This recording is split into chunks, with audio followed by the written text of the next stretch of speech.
Hello. I don't know if anybody can hear me yet. I have a tripod falling over. Hello. Get out of here. Hi, guys. Let me see if I can get my brightness up on my computer screen. Oh, no. I know when I've tried doing this before, I've gotten error messages. Yep. Yay, error messages. Wait, we've already got a $20 super chat already? Let me read this really quick. There's nothing to read. Thank you, Dylan of Earth. Hi, guys. Hey. Why are people so super generous that they're going to give $20 of their money and not even ask me to say anything on screen? I say that like I'm mad at you. I'm not mad at you. I'm very grateful to you. Sometimes I have a weird time expressing that. I'm so sorry I'm a couple minutes late, you guys. If you're expecting BAP at 6 o'clock, I'm like very late. This is probably not close enough. What a mess we are today. Wait.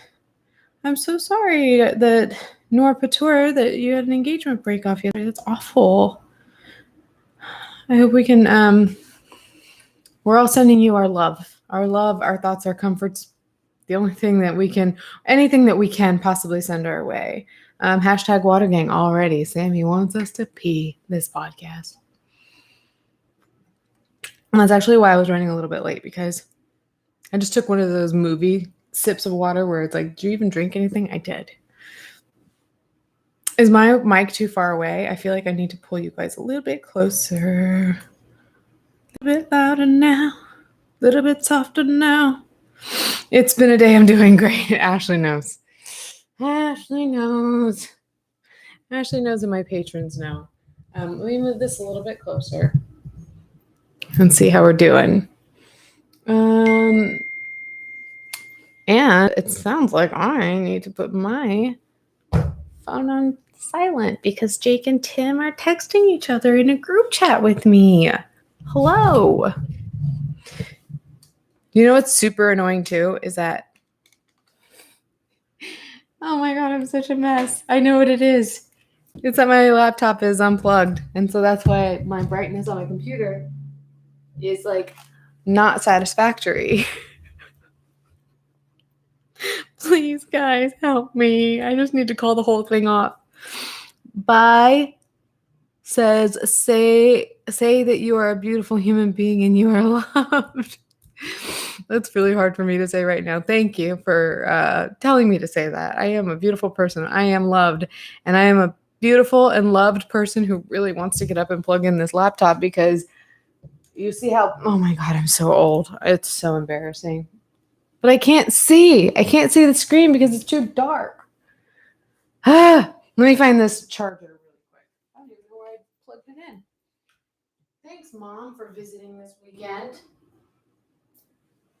But actually, thank you. Here we go. I think we found it. Okay. So you get y'all bright. Ooh, look how bright y'all are. Beautiful.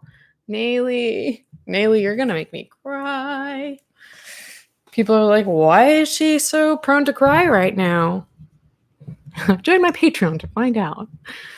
No, in all seriousness, though, first of all, there's a few super chats to read. Show with no name. So love it when you come around. If we've learned anything, it's that Gabbie's consistently a shitty friend. Welcome to this podcast, guys, where we talk about Gabbie being a shitty friend. And Nayli saying, I don't know what you said, Nayli. I just saw your name and I got very emotional. This is literally for a shot, a big one, whiskey. Nayli, you know I don't drink, right? Or is that for you? Am I buying you a shot? Because I can do that. Just send me the name of whatever bar you're at tonight. I'll give them a call and give them my credit card information for the shot that you bought yourself. Oh my goodness. Okay. Hopefully the audio should be good here with my microphone right here. It's so weird because it's like right in my face to where like I can't see this much of my computer screen, but if it looks good to you guys, that's what matters. What matters is your perception, not mine. I've made a couple of jokes here and there. She needs an assistant that doesn't live on an island in the middle of the ocean. No, I like my assistant. No, my manager that's on an island in the middle of the ocean. Yeah, Jess, I don't know if I would recommend coming back to all of it right now. To my patrons, though, I know there was a question as to whether or not I would be available tonight, if I was going out to trivia or doing what. If we do need to meet, we were kind of talking about possibly meeting. If we do need to, I can. I don't know that there's anything that we need to or have to talk about. But if there's something that maybe the wrenches can chat about whether or not, or maybe we have a wrench chat. Maybe I don't know. If it needs to happen, I'm available. Really, I don't know how many of you guys know this, but I don't run the show here. There is a select group of people that I trust. Generally my patrons, it's my patrons, and especially those that have been there the longest. I determine what I do. And Ashley. I mean, Ashley is a patron. Ashley is a longtime patron, but also just separately, Ashley. Ashley determines what I do. So zoinks. Oh God. I don't want to think about it. Hey guys. Hey Australia, Amy in Australia. Ashley is the Mariana. Ashley is the boss.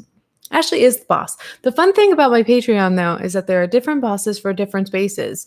Because if you were to go to what's now called Omni Club, which can we celebrate that for a minute? I want to talk about that for a sec. Mariana and Bridget are really the bosses around Omni Club. Azaria Sin says, love your maturity in class. You're so pretty. Thank you.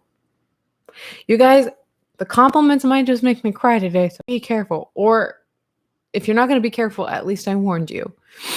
Audie says, Omni Club, yay. Does anybody want to know what Omni Club is, or should we just get into that? Or get into the topic? Holy fandom. No. You guys are just you guys are like my little corner of the internet, my little pocket. You guys can refer to each other as my pocket. I would prefer that. Compliments spam. Don't do it. Don't do it. You cry every Omni Club too. Do we need to cry on VAP? Hey, listen, if it happens, it happens. I'm trying to adjust my my really cool new you guys are seeing my adjusting face. Ooh. This is what I look like in the car now that I'm a driver. My new ottoman so that I can put my foot up. Hayden, hi. Hayden says, first time making it to a live, and I just want to say I appreciate the honesty, responsibility, and maturity you bring to all of your content. Love you. Thank you. I love you too. Oh, guys. Pocket makes this sound like you're... No, Leaf, you are bad. Bad, bad, bad. And also, these boys need to shut up because they are making this ottoman vibrate. Not feeling well today. I guess people in general are not having that great of a day. I'm sorry to hear that. Kaylin Sheets says, I usually watch the reruns, but I'm here live. Yay. I'll be listening while doing some chores. Thank you for the great content. Keep it up. Thank you. Listen, I'm going to be real. Okay, first of all, this is a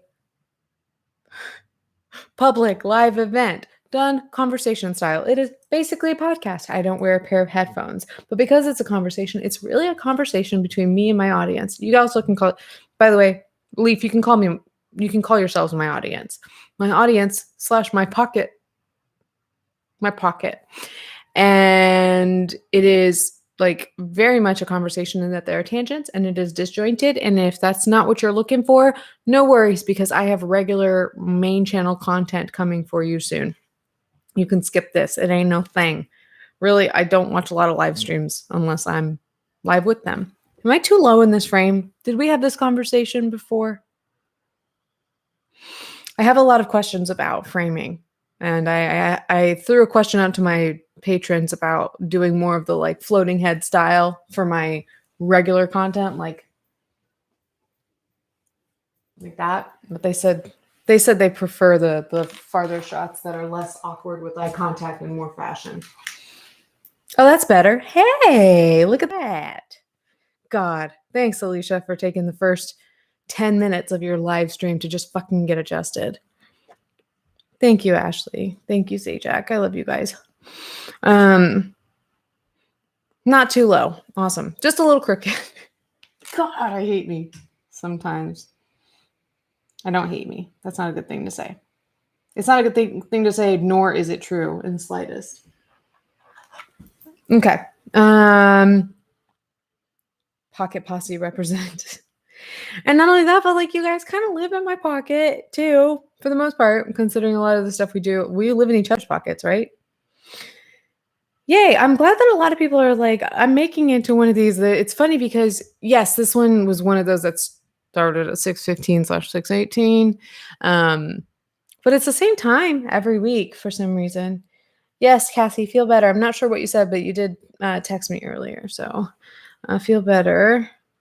I'm intrigued by some of the things in the chat, but I may not be able to read them because then they move too fast. Do I miss DC? No, I don't. There are a couple of things here and there that I miss, like, oh, I miss that restaurant that we used to go to, or I miss like just the 7-Eleven we used to have across the street from our apartment. But no, I love, look at this dress. It's just like so much. Being in Savannah has been amazing. Jake and I both love it so much. You like that? It sounds ominous. Are we talking about Omni Club? Because like, I really need to talk about how much I love that name. So, we talked before about how much should we talk about on a public forum? If you're on Twitter, I think every single one of these BPs, it's like, if you're on Twitter, then let's recap about Twitter stuff. Although I will say I've done a pretty good job of not being on Twitter the past like 4 days or something like that. Or maybe that's too much of a promise or too much of a self-praise. At least the past 2 or 3 days where my mom was in town. But hey, you should talk about Omni Club. Thank you, Day. No, we had a discussion on Twitter because somebody said some things about my Patreon that were not true. But we got into this discussion about these various facets of my Patreon. They're, the biggest perk, obviously, with my Patreon and most people's Patreon is having access to a Discord server. And every Discord server is, it's organized in its own way. We have our different channels that have different topics, but then we also have basically like a few little clubs. So you guys have heard for sure about book club. And then like kind of specifically, there's a Harry Potter book club. So we haven't really done any regular books outside of Harry Potter in a while, which we should. Guys, we really need to read Shit Actually, which I think was like November's book for last year. But we have a book club. We've got a club called The Rooms. It's really just a place for people who are either sober or somebody who struggles with or lives with addiction and just wants to learn more. And then we have this club that was like so hard for us to say what it was exactly. And we called it Spirit Club. And that was a name that I gave it on the fly so that we could just kind of like put a name around this thing that we were doing. And I never really liked the name. And then it got to the point where a lot of the people in the Patreon didn't really know what it was, or like to the point, let me say it this way. We in the club itself didn't know well enough how to define it. So how did we expect anybody on the outside to know what it was, right? So, it really kind of started to look to a lot of the people on the outside as like, that's the channel where you go if you're like religious or if you're at least spiritual and you want to talk about like, to some people, they're like, that's where you go if you're Christian and you want to go to church. Promise you it's not church. I dropped way too many F-bombs for that. But it really, we've created this club where it's a place to go where we can talk about like religious and spirituality issues, but really through a progressive lens that is respectful to all schools of thought, to all religions and lack thereof. And so, we had a member of our Patreon that was saying some things about the Patreon that were untrue. And I don't think that she meant to say anything untrue. I think it was just mistaken what this club was about. And so that's why we got into this conversation. And I was like, listen, we got to come up with a new name for this. So I started looking up different words that meant what I was trying to describe, which I just described, like, like kind of like open and respectful of all schools of thought, including lack of religion. And we found, I was tinkering with the word altheism, which was coined by Chris Martin of Coldplay, which is really just like, I believe in every religion, or like I respect all religions and all gods and all that.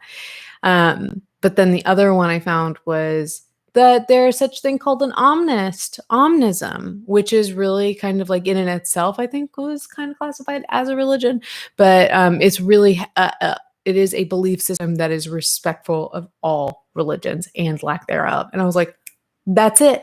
That's what we represent. And in fact, it's funny because I told my mom about it this weekend and she was like, oh, omnist.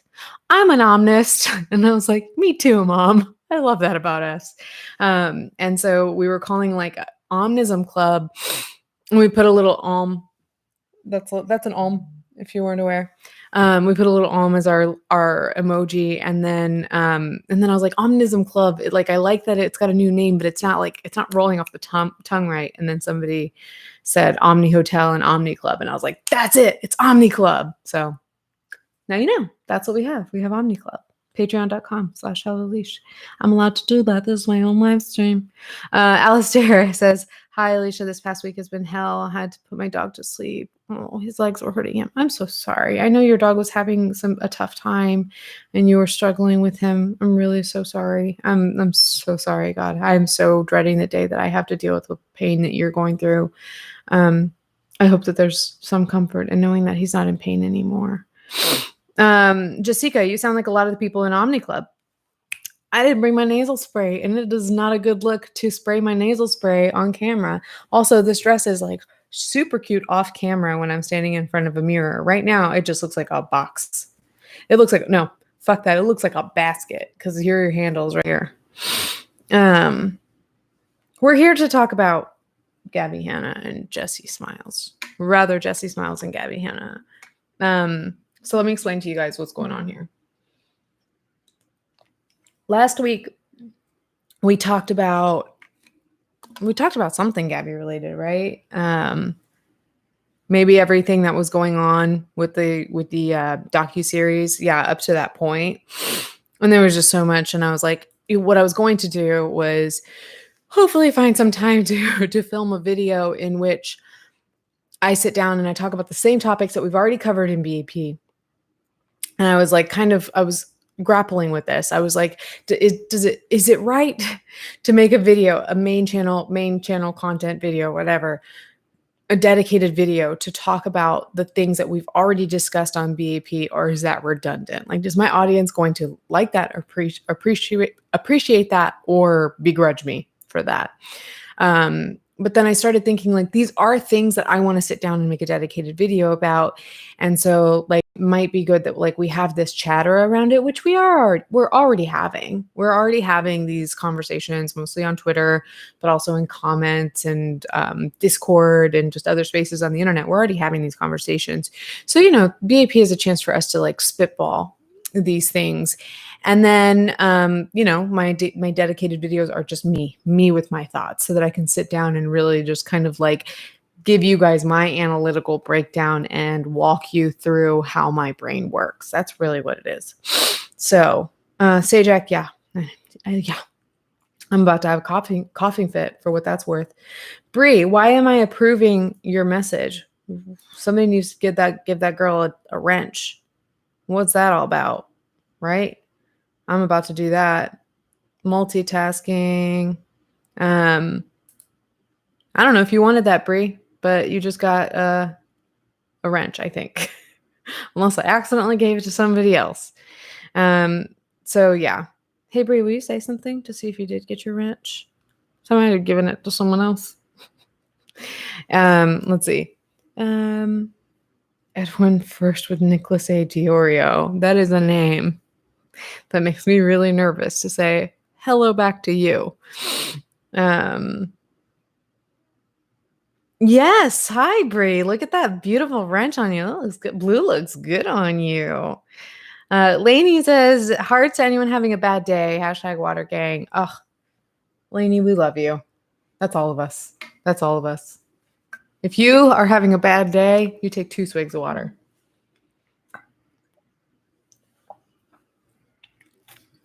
I'm finally getting my tooth fixed. starting where I'm getting a consultation tomorrow, it hurts every time I drink water, and I drink room temperature. Yep. I think for a lot of people in my Patreon, it's liquor today. So yeah, can we make it tequila? You can make it, sure. But you know what? But please, for all of you who are trading water gang for liquor gang, you're going to have to make up for all that water. For whatever amount of liquor you drink, you're going to have to drink that much water before going to bed, or else like you're out of my pocket. And Brittany is feeling sick today. So Brittany, definitely drink some water. Switch to something stronger for the day you're having. Ashley, don't blame you.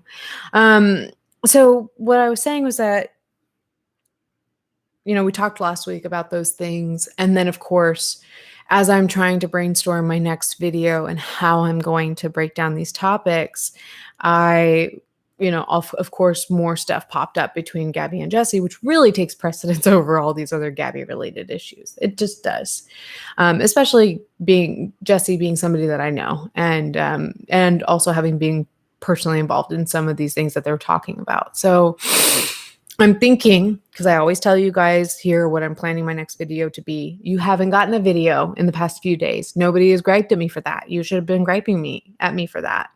But I'm thinking that hopefully in the next week or so, you guys are going to get 2 videos. It's going to likely be a 2-parter, because if I give all my thoughts on the Gabbie and Jessi stuff, I'm going to forget half of them, and it's still going to be 2 hours of footage. So hopefully you will get 2 videos in the next week. Liz says, I made it. Wahoo. I've been ready for this BAP. So much to discuss. So much. Yep. Love you lots, Leash. Thank you. I love you too. Lots of bunch of cute emojis. Thank you for being you. Thank you, Liz. I really, really needed that today more than you know. Electual, I see you in here. Shoot me a note on Patreon, please, because I can't find you on Patreon. Okay, so where were we? So I was kind of trying to put together my thoughts for around this like docuseries with whatever we'd already covered, right? Which was like the Trisha Paytas stuff, and we talked about Trisha Paytas, and then also the weaponization of mental health and eating disorders. Oops. Trigger warning. I mean, trigger warning with all the usual stuff with Gabbie Hanna, especially when we're talking with Gabbie Hanna in relation to Jessi Smiles. There's going to be talk of SA for sure. There might be mention of suicidal ideation, or just a little bit of touching on that. I don't know that there's a ton more in terms of trigger warnings. If anybody can think of any of just the standard ones, let me know. But yeah, mostly it's going to be a lot of SA. Threats of physical violence, all that stuff. But Liz, thank you. It'd probably be best to shoot me a Patreon note if that is the case, because I probably didn't see anything on Twitter, because I have so many DMs that I can't open them. I did my nails. Jake picked out the style. Pregnancy loss. Thank you, Maddie. Yeah, I don't know if we'll talk about it, but that's something to help try to cover. Yeah, if you're in the Discord message, Ashrash, you can add manually and tell you for future reference. Yes. So here we are. Now we're dealing with Jessi and Gabbie, and specifically this 3-hour call that Gabbie put out. And I said this in my last BAP, and we're going to talk about it again.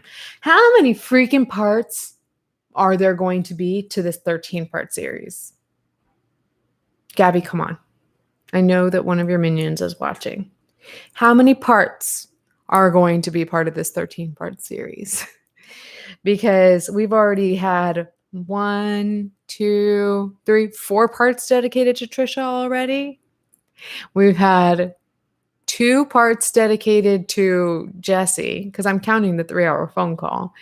And then we know that there are already parts 1 and part 2 going to Jessi as well, that there are like 69 parts.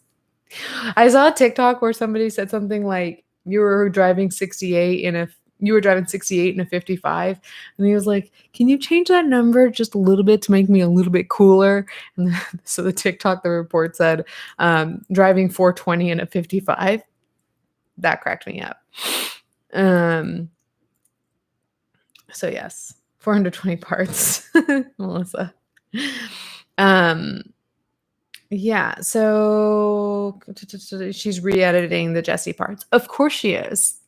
Of course she is. And I'm really glad. I will say this, like out the gate, I will say I'm really glad that Jessi is getting a chance to talk about this in the way that she wants to talk about this without the internet telling her, like, get over it. Because you guys know how sick I get of that.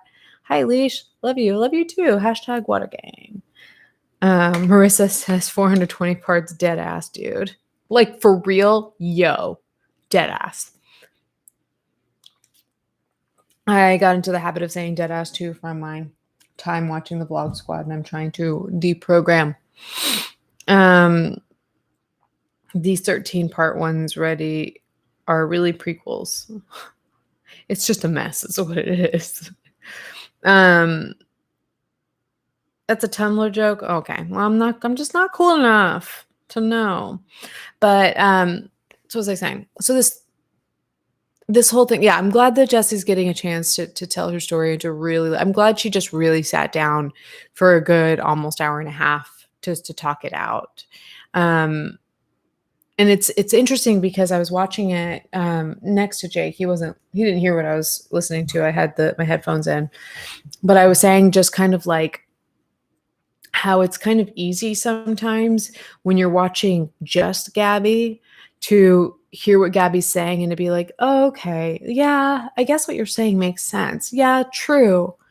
Yeah, I mean, maybe Jessi is doing that. But then watching them side by side, having Gabbie's video and Jessi's video up and to see one and then the other and then one the other, you're like, oh my God, Gabbie's really out of her fucking mind. I mean, you all knew that. I just question everything that I believe because Gabbie Hanna has taught me that I'm wrong. Sophia says, hey, Leash just joined, so I'm starting from the beginning of the stream because I can't start anything from the middle. I just wanted to say, I love you, heart. I wish that I could tell Sophia that, like, you really haven't missed anything in this first half hour. It's already been a half hour shit. But yeah, but thank you. When you do get to this part, thank you. Yeah, but I do want to say that if you were on Twitter earlier, I guess later in the week, last week, is when I was catching up on the 3-hour call. And some of you guys had heard me say, like, I've heard the call, like, of course, not the whole thing, 3 hours, my goodness. No, I didn't hear 3 hours worth. Hallie, I saw your, I just want to give everyone here a big hug. Thank you. Everyone here probably could use a hug.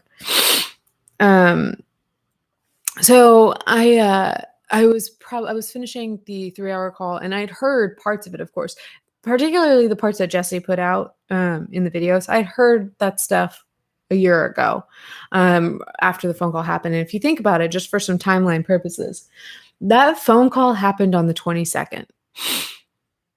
Gabbie released her Enough podcast on the 22nd. I wonder if she released that like on the same day so that like before they could sign anything, she could already have that out. My video was on the 20th. So we're walking back a couple days before. My video was on the 20th. And then 2 days before that was when she sent me the hate mob. And 2 days before that was when she filmed the Enough podcast. So she had definitely filmed the podcast by the time she was telling Jessi that, like, I never publicly bashed you. It's like, no, you did.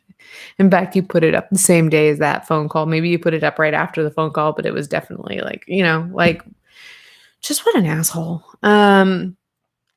Some things really upset me about that phone call because I was alluded to. I was mentioned.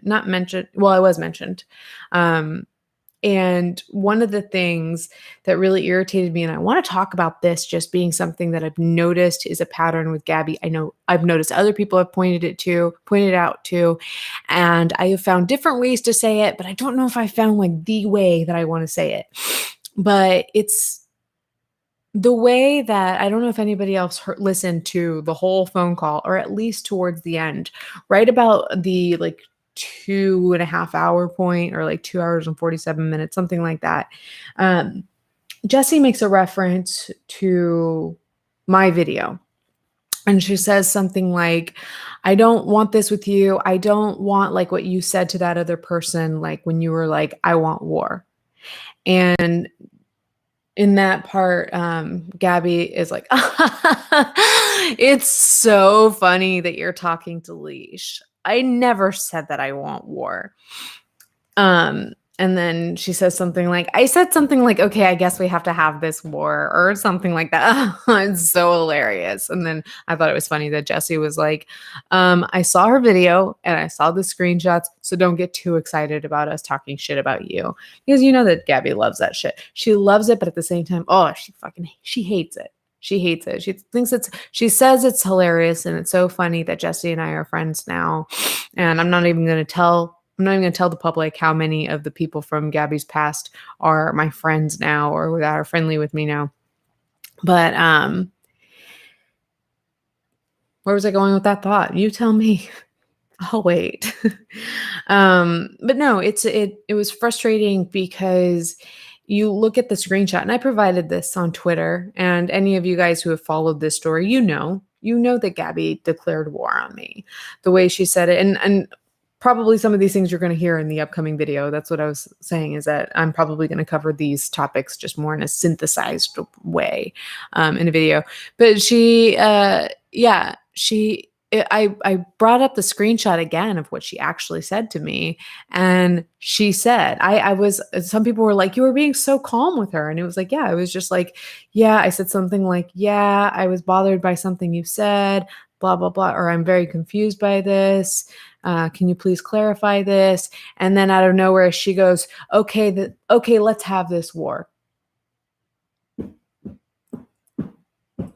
I think bitch just declared war on me, because I didn't say anything about war. I didn't say anything about fighting. I didn't say anything about let's do this. I didn't say anything about we're going to have to keep doing this. I didn't say something like let's take this to the internet. I didn't say something like, hey, I'm going to expose you. Hey, I'm going to make a video that makes you look bad. I didn't say any of this stuff. And she said, okay, let's have this war. So in my opinion, when you say something like that, when you say let's have the war, this war, a war, the war, any war, you're declaring war. And when you declare war, you want war. It's not like I declared it and you were like, fine, I guess we'll have to go along with it. And it's not even like it was inevitable. So, for her to say to Jessi, or to make Jessi sound stupid and be like, I did not say that. It's like, no, you actually fucking did. You may not have said those exact words, but you did. Danielle says, so we think she's going to finish her series. Yeah. I mean, she's way too hard-headed and stubborn to back down from something she said she's going to do. I think she's going to finish this series, even if it kills her. And I think it is back up, did not mean that in a literal way. I mean, even if it just ruins her and her reputation, I think she will do it. You declare bankruptcy. Does that mean you want? Okay, I see your point, Heather. Well, when you declare, that's a question. If you declare war, are you saying that you want war? You're ordering war, right? It's just, I cannot with this game of semantics with Gabbie, because that's something that I've realized. And I want to find like I said, I want to synthesize this stuff. I want to find a very concise and clear and way of saying this with a punch, that Gabbie Hanna, you see her flailing and fighting so much with everybody. And where is it getting anyone? Absolutely fucking nowhere. I will tell you where it is getting people. I don't know at this point how well Trisha's apology to Ethan has been received. I've heard that it's kind of like 50-50-ish.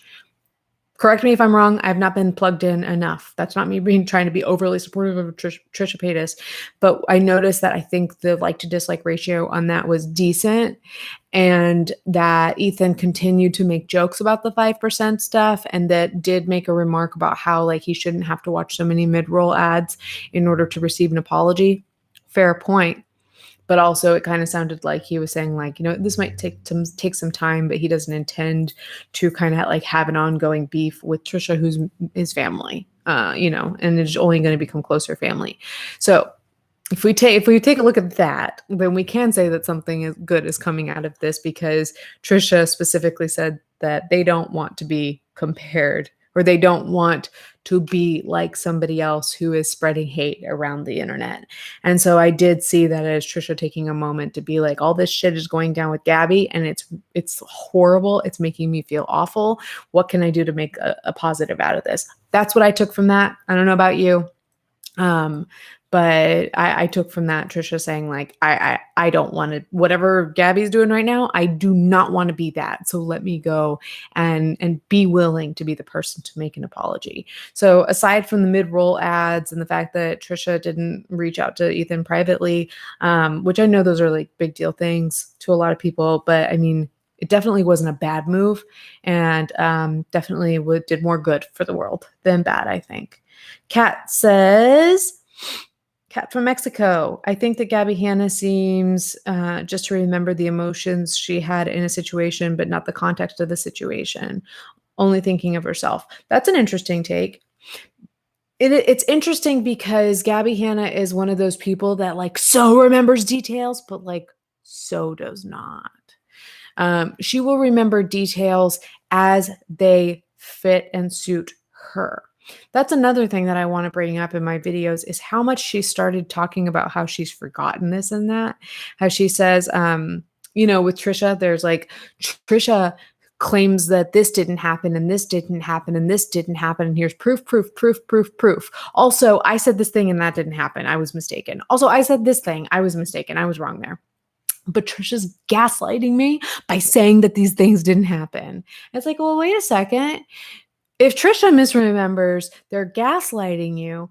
But if you misremember, it's just a side note in a video. That's not even something you say out loud. It's something that you just kind of pop on the screen. Or when you say to Trisha, you're like, I'm going to leave this out of the podcast because it makes me look bad, right? So I have issue with that. I have issue with like she's hinging everything, all of her reputation or what she thinks that her reputation should be based on these things that are facts to her. She gets so mad at you for not knowing the facts and then going back and realizing like, oh, I forgot, dude. I forgot that I didn't say that in my notepad apology. It's in my notes. I forgot, Jessi.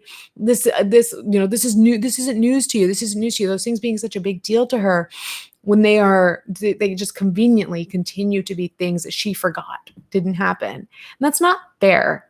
It's really like, it's one thing, if you're going to be a forgetful person, then for one, be like, listen, I can't have this conversation without like actually looking into what I said and did. I'm being real with you. Don't have a good memory. Like, say that. Apologize when you state something as fact, especially if you go hard at somebody for not remembering what you remember when in fact your memory is incorrect. It bothers me so much that Gabbie is now getting to the point where she keeps saying like, oh, I forgot. I don't remember. I forgot. I don't remember. And then when somebody else does that, when somebody else doesn't remember or forgets or whatever, then they are gaslighting Gabbie Hanna. Like, it's kind of fucked, right? So that's one thing that stood out to me that really kind of pissed me off. Ariel says, I personally think she should have the right to talk about Jessi's trauma essay. It's not her story. I think you meant shouldn't have. Yeah, she shouldn't have the right to talk about Jessi's trauma essay. It's not her story to tell. Yeah, how fucked up is it that there's so many fucked up things about this situation that like it would take more than one BAP to go through it all. Just the concept of whether or not she should be allowed to talk about it. It's weird because she wants Jessi not to talk about her ever again. right? That's kind of the whole thing. But she keeps saying, like, Jessi, I need to be able to bring this up. I need to be able to talk about this in interviews. You really don't. You really don't. You can make, I was going to say you can make an apology. Maybe you don't even make an apology. Maybe, who was I watching? Was it Peter who said something like this? Even if you don't make an apology, make your freaking statement. Somebody said this. Was it Emily D. Baker? Other Alicia from my Patreon told me to watch that.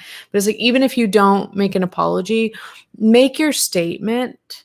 And then from there on out, you can be like, I'm not talking about this anymore. If it comes up in an interview, be like, I've already said what I need. I think Emily D. Baker did say this.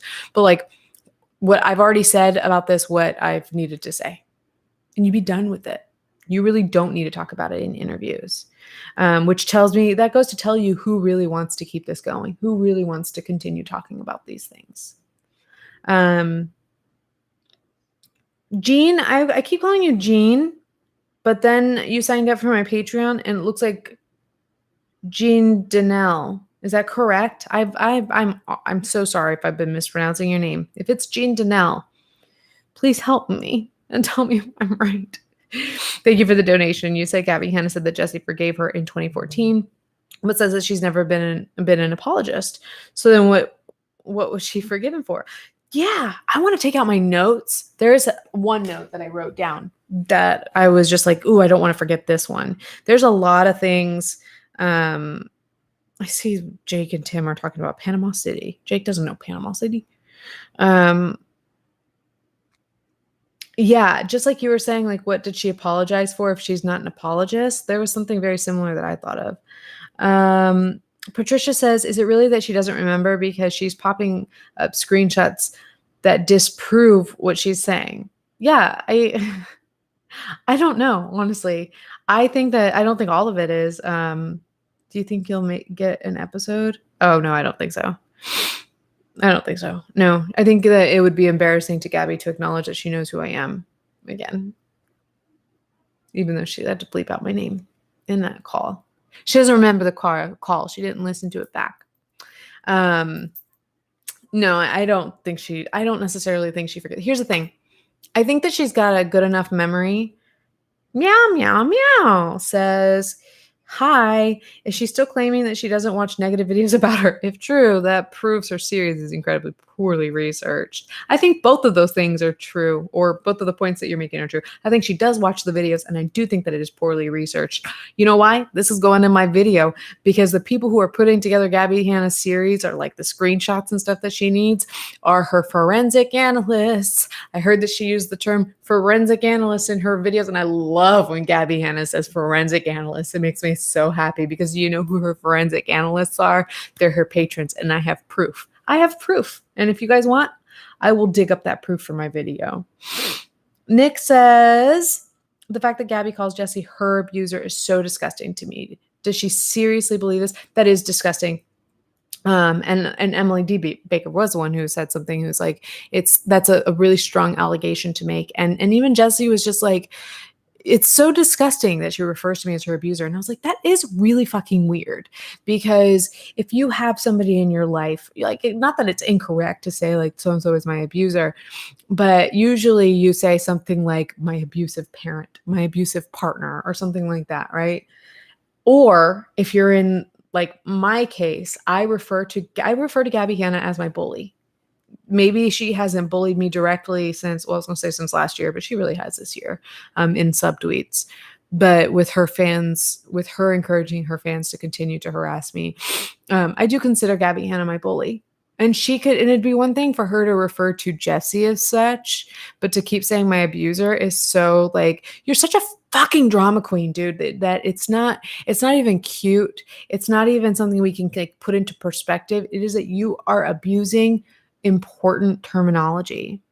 And that's such an egregious crime, not just on language, but on the perception that you're putting in people's minds and the public perception that you're trying to create around people. It's fucked up, Gabbie Hanna. You're fucked in the head. I'm getting more liberal with what I'm willing to say online, because who fucking cares? You can go online, you can call everybody a sick, twisted, manipulative bitch. Then I can just be a little bit more honest about what I think of you. KT says, Gabbie to me is a classic example of someone who grew up in an emotionally abusive household and has no idea that the things she's doing aren't normal. Thank you, but can we be honest about something? How can you grow up in a household like that? Then also, admittedly, you've not gotten any good therapy. Because like you've said, you've said on some occasions, I can't talk to my therapist. I don't tell my therapist about my online life. No therapy has helped me as much as weed can't. You've given us so many indications that you haven't gotten good therapy. So you haven't grown up in any sort of environment that modeled good, healthy relationships and communication for you. You haven't learned it in therapy. It sounds like you've quit therapy. You don't keep anyone around you. You claim to have amazing friends, but we don't see any of them anymore. So, how do you expect to be some pillar of morality and how to behave in human interactions, in relationships? Sorry, but you're not.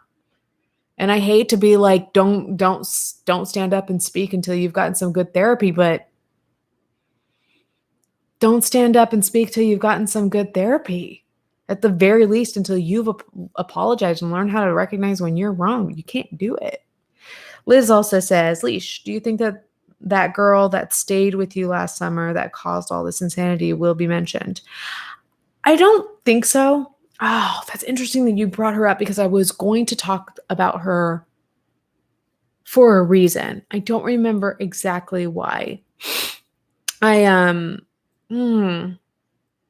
Yeah, I don't think so. And I think that it's interesting because that situation was tied to Gabbie in a way, but it really wasn't Gabbie related.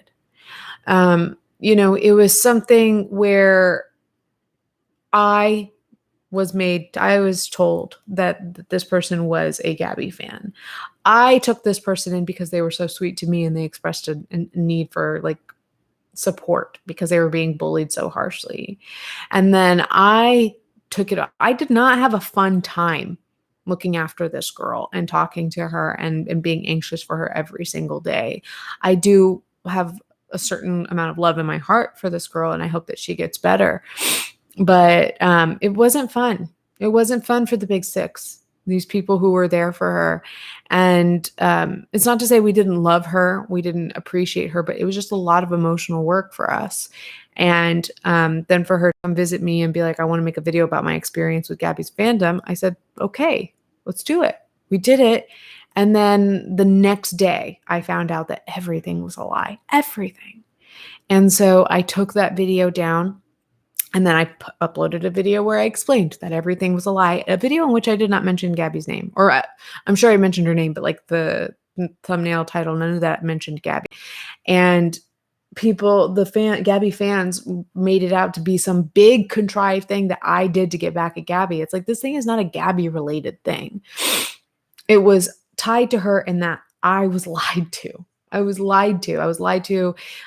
She was a member of Gabbie's Patreon and fandom for a short time, as far as I know. But the rest of it, I believed a person that was lying to me. And that's it. And then as soon as I found out the truth, I went forward and I told everybody what I knew to be the truth. So I just, God, you guys have a lot of, by the way, emails. I've already told you guys, emails come secondary to super chats. So if I don't get to your emails today, I'm really sorry. But super chat, people are paying money. I've got to read those, or else, like I said, I'd be a dick not to read those.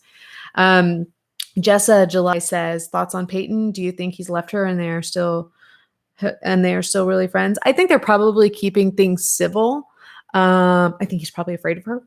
That is really just speculation completely, but also based on things that other people that from her past have said.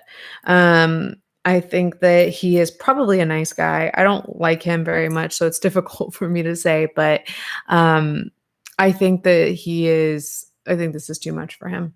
I think she's too much for him, and I do think he left her. And are they still friends? I think probably friendly, but best fucking friend, dude. Probably he wouldn't say that about her. Sam Raphael says, I'm not a fan of Gabbie whatsoever, but I really hope she doesn't do anything to herself after all these videos come out. I hope so too. I mean, I don't want to say anything too insensitive. I also think that irresponsible the way that she talks so flippantly about these topics and so flippantly puts it in our minds, because she's not making it all that cryptic that she wants us to think that that's why there are 13 parts. So I really hope nothing happens either. But I also don't like that she's, in my opinion, knowingly worrying people about that. Lucy says, she said in one of the vids that she hates the quote unquote BS body language channel. So I suggested to Observe to make a video about her, and he did. I'm a bully. He did make a new one, didn't he? That's awesome. He did make one about her a while back that actually, like, I paid attention to, and like it actually helped me form some opinions about her in an empathetic kind of way. That's funny. I need to watch that still. Simply Monica says she likely had good therapy, only they called her out on her behavior, so she deemed it bad therapy. That's a good point. That's a really good point. Yeah, I mean, if listen, therapy is meant to challenge you. It's not meant to be so much that you can't, it's got to be palatable, but if it doesn't challenge you, how is it going to help you grow? How is anything that doesn't challenge you help you grow, right? So, yeah, and I've never known Gabbie Hanna to be somebody that handles challenges well. So, or being challenged by people, Minty says, I laughed a bit when Gabbie Hanna showed a screenshot of a voice message, like we were supposed to hear it through our screens and claim it as evidence. I can't. Ellie says, do you think this is all for music promo? I think it could be, but I think it's more than anything just like a last-ditch effort at getting views and money before her career continues or finishes tanking. That is funny, though, Minty, about the voice messages and being like, this is evidence. Is there anybody else also that's irritated by the fact that everything is called quote unquote evidence to Gabbie Hanna? Evidence this and evidence that, and I'm not going to show you the facts and the evidence, and I have this much evidence. And did you hear Jen Dent essayed a little girl? Did you hear about that? The evidence is dark. And how much evidence are you going to bring forward to prove your point? It's like, stop calling everything evidence, bitch. Like you think you're living in like some episode of Law and Order SVU, except for you're the bad guy or his friend or not his friend, the person who's got a fame boner for him. That's who you are in Law and Order SVU. So, when you're surrounded by forensic analysts, you must use the jargon. Who believes that she has a forensic analyst? Honestly, who believes that she has multiple forensic analysts and that they work for her at 3 a.m., that she has them on call at 3 a.m. on a Tuesday night? McLovin is in the chat. Yeah, drugs are cool, but have you tried therapy? I love that. Liz. Oh my goodness, Liz. I don't know how much the $55 is in okay. What country would that be? Geography lesson, everyone. Poetry critic equals narcissistic abuser. Drama channel equals narcissistic abuser. Convicted rapist, he's a human being. Gabbie Hanna, y'all. Exactly, right? He's a human being, and in the court of public opinion, before we determine whether in the court of public opinion, before we decide to judge and condemn somebody for the entirety of eternity. Well, first of all, you don't have to make make decisions about what you think of anybody for the entirety of eternity right now, Gabbie Hanna. Like, it's not that serious. But you are not the court of public opinion. And the court of public opinion has already made a ruling on Curtis Lepore. So he doesn't need to go through the court of Gabbie Hanna. Elda says, wait, so her series is 13 videos and she's exposing all the people that did her wrong, kind of like the show 13 Reasons Why, and Hannah had the tapes. Is Hannah had the tapes a thing? If so, that's hilarious. That's good. I hadn't heard that one. If not, that's what the series should be called. She's, as far as we know, trying to draw a parallel between 13 Reasons Why and her series. Somebody said something about like, oh, this is so like there are 13 Reasons Why or something like that. And she was like, oh, interesting. There are 13 parts to my series, except for we know so far it's already been like 26. Is that you, Jandel? Gabbie Hanna lives in an echo chamber. Oh, lives in an echo chamber of specific negative comment like master manipulator and stand comments like you're finally standing up for yourself. John, I've been calling you Jean this whole time. Is it you're sending me euros? Are you in France? I feel like an idiot. Is it John or is it Jean? Because I'll call you by your actual name. I don't usually get them wrong. I'm pretty good about names. I get very embarrassed when I'm wrong about names, and I'm sorry. Ray Chiru says, "Can't wait to hear her Grammy LOL speech one day where she would only thank herself. Love when you say my username, but I'll save you the pain and you can go with Ray." Why? You don't like it when I say Ray Chiru? I'll say Ray if you want. The whole thing is more fun, though. Thanks for the donation. Liz says, not tooting my own horn here. I have 2 masters in counseling, therapy, and school counseling. It drives me insane with Gabbie Hanna with the buzzwords. All she uses are the words in bold in her Psych 101 textbook. I think you can toot your own horn, personally. I think you're allowed. I think you've got some education, like some very like substantial education in those fields. I think you should talk about it and let people know, because it does give some weight to your arguments that we want to hear. We want to know how valid your arguments are. Also, did I say euros earlier when I was talking about British pounds? God, I need to shut this down. I can't take any more of you guys' money if I'm saying dumb shit like that. Lucy says Gabbie Geddon is a nice one too. That's funny. Wait, I'm losing track. Quem98 says Gabbie's go-to manipulation tactic is called DARVO, deny, attack, reverse victim, offender. The term is coined by Dr. Jennifer Freyd. Thank you for that information. DARVO. I'm going to look some more into that. Thank you. Liz says, and 9 out of 10 times they are used incorrectly. #can't. Angry emoji. Yes, we lay people are pissed off about it. So I can't imagine how people who are actually, academics in these areas feel. Ugh. Norm says, you look amazing. Thank you. Also, Gabbie Hanna needs to seek therapy. Truth, facts.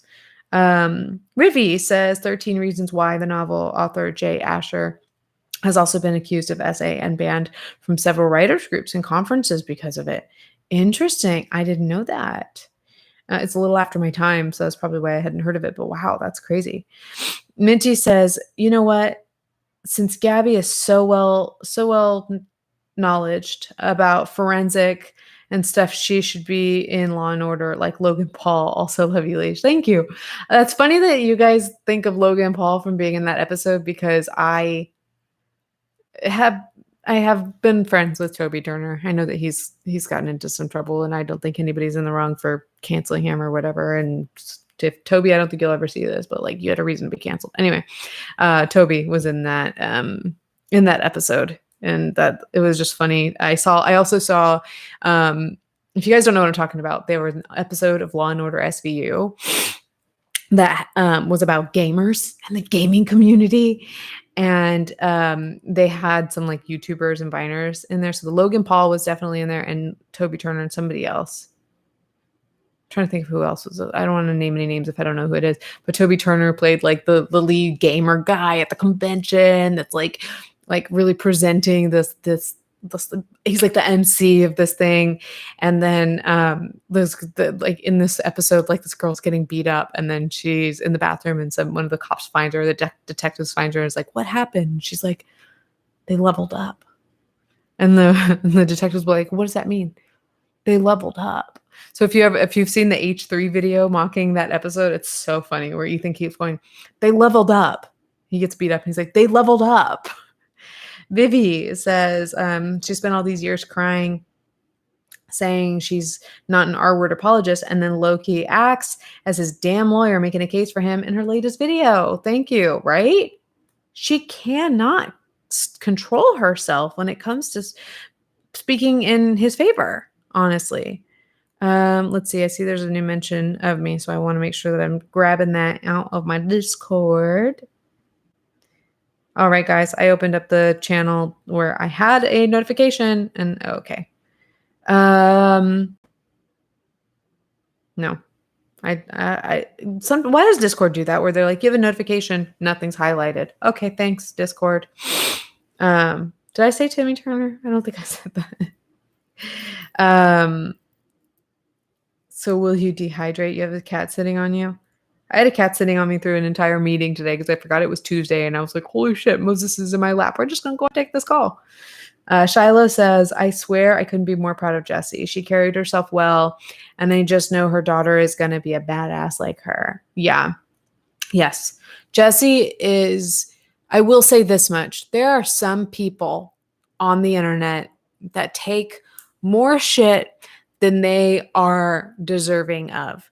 And I say that generally because there is one of my friends right now that has been in my pocket for some time now, and in my Patreon for some time now. And I think this about you, and I want to talk to you. I want to talk to my patrons about that, because I think that sometimes it just happens at some people, and it's so unfair. It's definitely happened with Jessi, where sure, a lot of people, like, when Jessi puts something out, a lot of us, especially in my pocket and places adjacent to my pocket of the internet, we are very supportive of Jessi Smiles.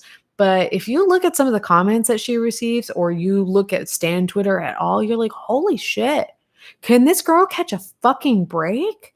Like, she was R-worded, for God's sake. And we're going to have this continually not only brought up and make her feel bad about it, make her feel like she was the bad guy here. Fuck you.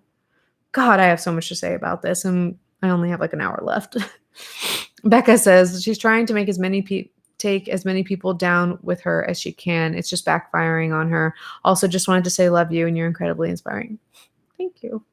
Thank you. I love you too. Love you too, dude. Well, somebody that I was talking to spoke in my chat, just letting you know. Somebody said Gabbie is misogynist. She's a woman hater. The worst. Can't say I disagree with you. I cannot say I disagree with you, Elizabeth. Who made my artwork? That's from somewhere online. Amazon. That's from Target. That's from Target. That's from Society 6. That's from somewhere on Facebook. Hope that helps. Garbled has been. Cougarelli says, do you think Gabbie is capable of feeling embarrassment? She has been exposed over and over for being a dirty liar, yet she's seemingly not fazed. Yes, I think she is embarrassed. I think that she's constantly embarrassed. I think she hides it in weird ways. I think that she's developed in dead ass, serious, dead ass, this is bonkers. I think that she's developed a nervous laughter that she has fine-tuned to make sound mean.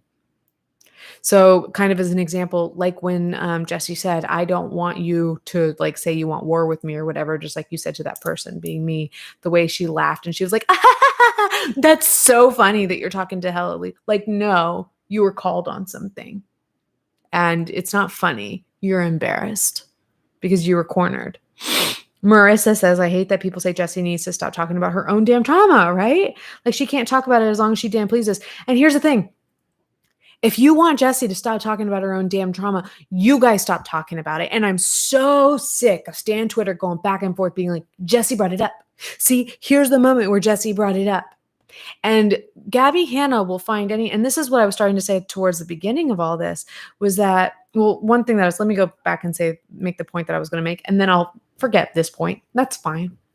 But I was talking about language and how she was like, I didn't say I wanted war. I said, let's have this war or something like that.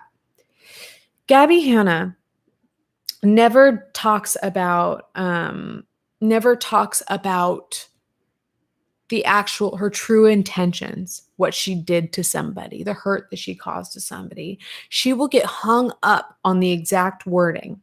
If you quote something at her and you don't say it not exactly as it was, exactly as she remembers it, that's what she's going to get hung up on. And so she's going to say, no, I didn't do that. No, I didn't do that. No, I didn't do that. And because she, in her mind, because people in general, most people don't feel comfortable lying. But if you say, hey, Gabbie, you told that one person that you want war, she can go, no, I did not. And she didn't. because she said, okay, let's have this war. And that's the kind of argument that Gabbie Hanna has. It's all hinged on verbatim. It's hinged on technicalities.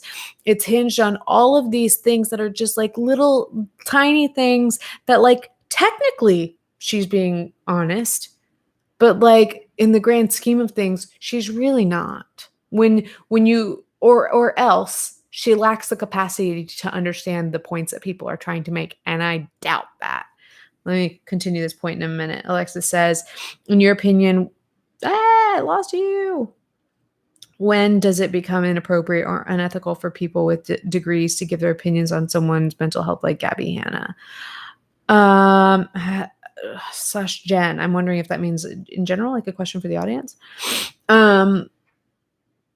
That's tricky because I watched Dr. Kirk do it, and he talks especially about a lot about 40 Day Fiance, 90 Day Fiance, and he doesn't diagnose people. He doesn't even really talk about their diagnoses a ton. I don't think he's talked about Brittany's because he's giving his like professional opinion as a psychologist and a therapist. It's tough because I would be honest with you guys. I've told you I had a hard time understanding what the problem was with the rewired soul for a little while. And it took me a while to realize that like, it is unethical to speculate on and to talk about the mental health of YouTubers, especially that don't want you to. So, you would think that to some degree, the same would apply even to mental health professionals. So it's tough. I don't know. Like I don't think I've heard any mental health professionals try to speculate on her disorders. And I think definitely that would be crossing the lines is to try to diagnose her. I think that it is considered unethical. But to talk about the diagnoses, if she's talking about it, then they can talk about it. That's my answer. If she's talking about it, then they can talk about it because we're all having a conversation about the same topic, right? Love it when my mind is like, hey, we have an easier answer for you. Marissa also said Gabbie brought it up the minute she heard Curtis out. Imagine your best friend hearing now your R-wordist and then learning about it years later. Yeah, it's so fucked up. And she doesn't get it. She doesn't see. I'm really glad too because Jessi pointed out something that somebody whose name I'm not going to mention that I absolutely adore, who like, please come back closer to my life. Somebody out there that I know was mentioned in Jessi's video, and Jessi talked about how like at first I was upset this happened, but then I kind of worked through it and I talked to them and got more information. Somebody that I know had a conversation with Curtis, and we have to remember that Curtis, according to Jessi, and we take Jessi's word on these people, right? Because she knows them, we don't, is just as much of a liar as Gabbie. So we don't know what to take as truth when you're dealing with Curtis versus Gabbie. But the thing that Curtis told this person, that this person relayed to Jessi, was that Curtis says that Gabbie called him. I'm pretty sure that Jessi said that in her video. Sure do hope that she said that because it's important to note because it's one of those things where when we heard that, we were like, well, shit. Curtis is a liar, so we can't trust that he's being truthful. But at the same time, doesn't that make a whole lot more sense? It makes a lot more sense if the way Gabbie is like, he's going to blackmail me and he's like going to splice together little bits and pieces to where like, it's going to make it sound like it says, I believe you and stuff like that. And it's like, no, I'm pretty sure that probably those like actionable offenses are just there. And if Curtis really released, the information that he has, it might just come out that you were the one who reached out to him, because she's also like, I have no idea how he knew we had a fight. Exactly. How did he know that you guys had a fight? How did he know to call you and FaceTime you and all this stuff? Like, it just doesn't make sense. Like, there's a big part of me that believes that she was the one who called him. Kat says the channel observed made a video of her and he said that she's really hard to read. Interesting. That is interesting. You said it's very interesting. I was saying that is interesting. So yeah, I was making a point about how Gabbie gets hung up on these technicalities. I don't remember if that was related to another point that I was trying to make. Technicalities, but also her memory is allowed to be faulty. Okay. But it's also, the other thing I was going to say too is that it's a combination of these like technicalities with a whole like big fat straw man argument, right? So, as an example, I think the big question that a lot of people have had, or it's not even a question, we know more or less what she was tweeting that day. What we wanted her to admit to was the fact that you defended this guy in some way or another, in some fashion. At the very least, in liking a tweet. I was going to say liking tweets. I need to write that down in my notes. That's the one note I have written down. So, like, she liked a tweet in support of Curtis.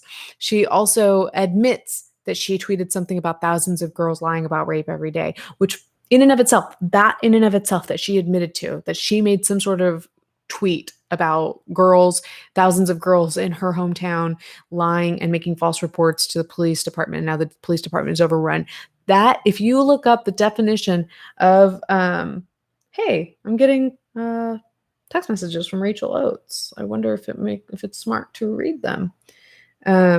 But sorry, I thought this could be interesting if it was something that I wanted to share with you guys. Maybe I'll share with you guys later. It looks like some notes that she has from Dandelion. Seems so random, but I was having a clear out earlier. Had to flick through Dandelion, and these poems hit so much different now after recent events. Ooh. Do y'all want to know? It's not in the title, but you can get I can read you guys the poems or the notes that Rachel sent to me. That you guys tell me if that's what you want. So to finish my point, these straw man arguments. So as an example, like, yes, like what we want to know, or what we want Gabbie to admit is, did you support Curtis at any point? At any point, did you imply that Jessi was a liar, act like Jessi was a liar? Did you favor Curtis at any point? Did you believe him at any point? Did you support him? Did I say that? Did you support Curtis at any point? We know the answer to that. Did you spend time with Curtis is another question. Did you spend time leisurely with Curtis at any point? It's another question we want you to address. And she won't say yes to those things. Like, yes, I did those things. What she'll do is she'll pretend that we're asking different questions than we're asking. So she'll keep going. And maybe surely somebody somewhere said, oh yeah, Gabbie collabed with Curtis. The majority of people is not saying that, but somebody might have said that. And so Gabbie is holding on tight to this argument that she never collabed with Curtis. Okay, fucking give it up. We believe you. We believe you didn't collab with Curtis. Then she changes the argument to, no. I never said that people are saying that I ditched my best friend for her rapist. And her technicality, straw man or technicality argument that she's making here is that she supported Curtis before she was friends with Jessi. And then, let's be real, supported him after she was friends with Jessi. So she never ditched her best friend, technically. That's the shit that drives me nuts. Hallie said, if she's game with you sharing, sure. Cool. Thank you. Well, I don't know if I want to, if I have time to like sit and ask. Let me see. I'll say, ooh, can I share with my audience on live? There, I'll do the right thing. I do respect Rachel, and I want her to respect me back, so I don't want to do anything she doesn't want me to. Alistair says, sorry, I had to remove my last message. I don't buy Trisha's apology. They didn't apologize for a lot of things they have done. Just another fake apology.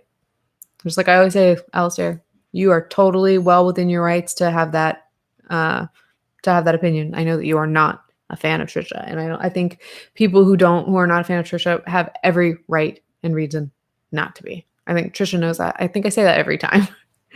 I do think that it was sincere. I do think that Trisha is very self-reflective. The fact that there were a bunch of mid-rolls on their video is probably indicative that there was some element of wanting views and money off of it, or just knowing that views and money could come from it and wanting to capitalize on that. Doesn't mean that the apology is insincere, but it does take a little bit of the integrity away from it. I agree with that much.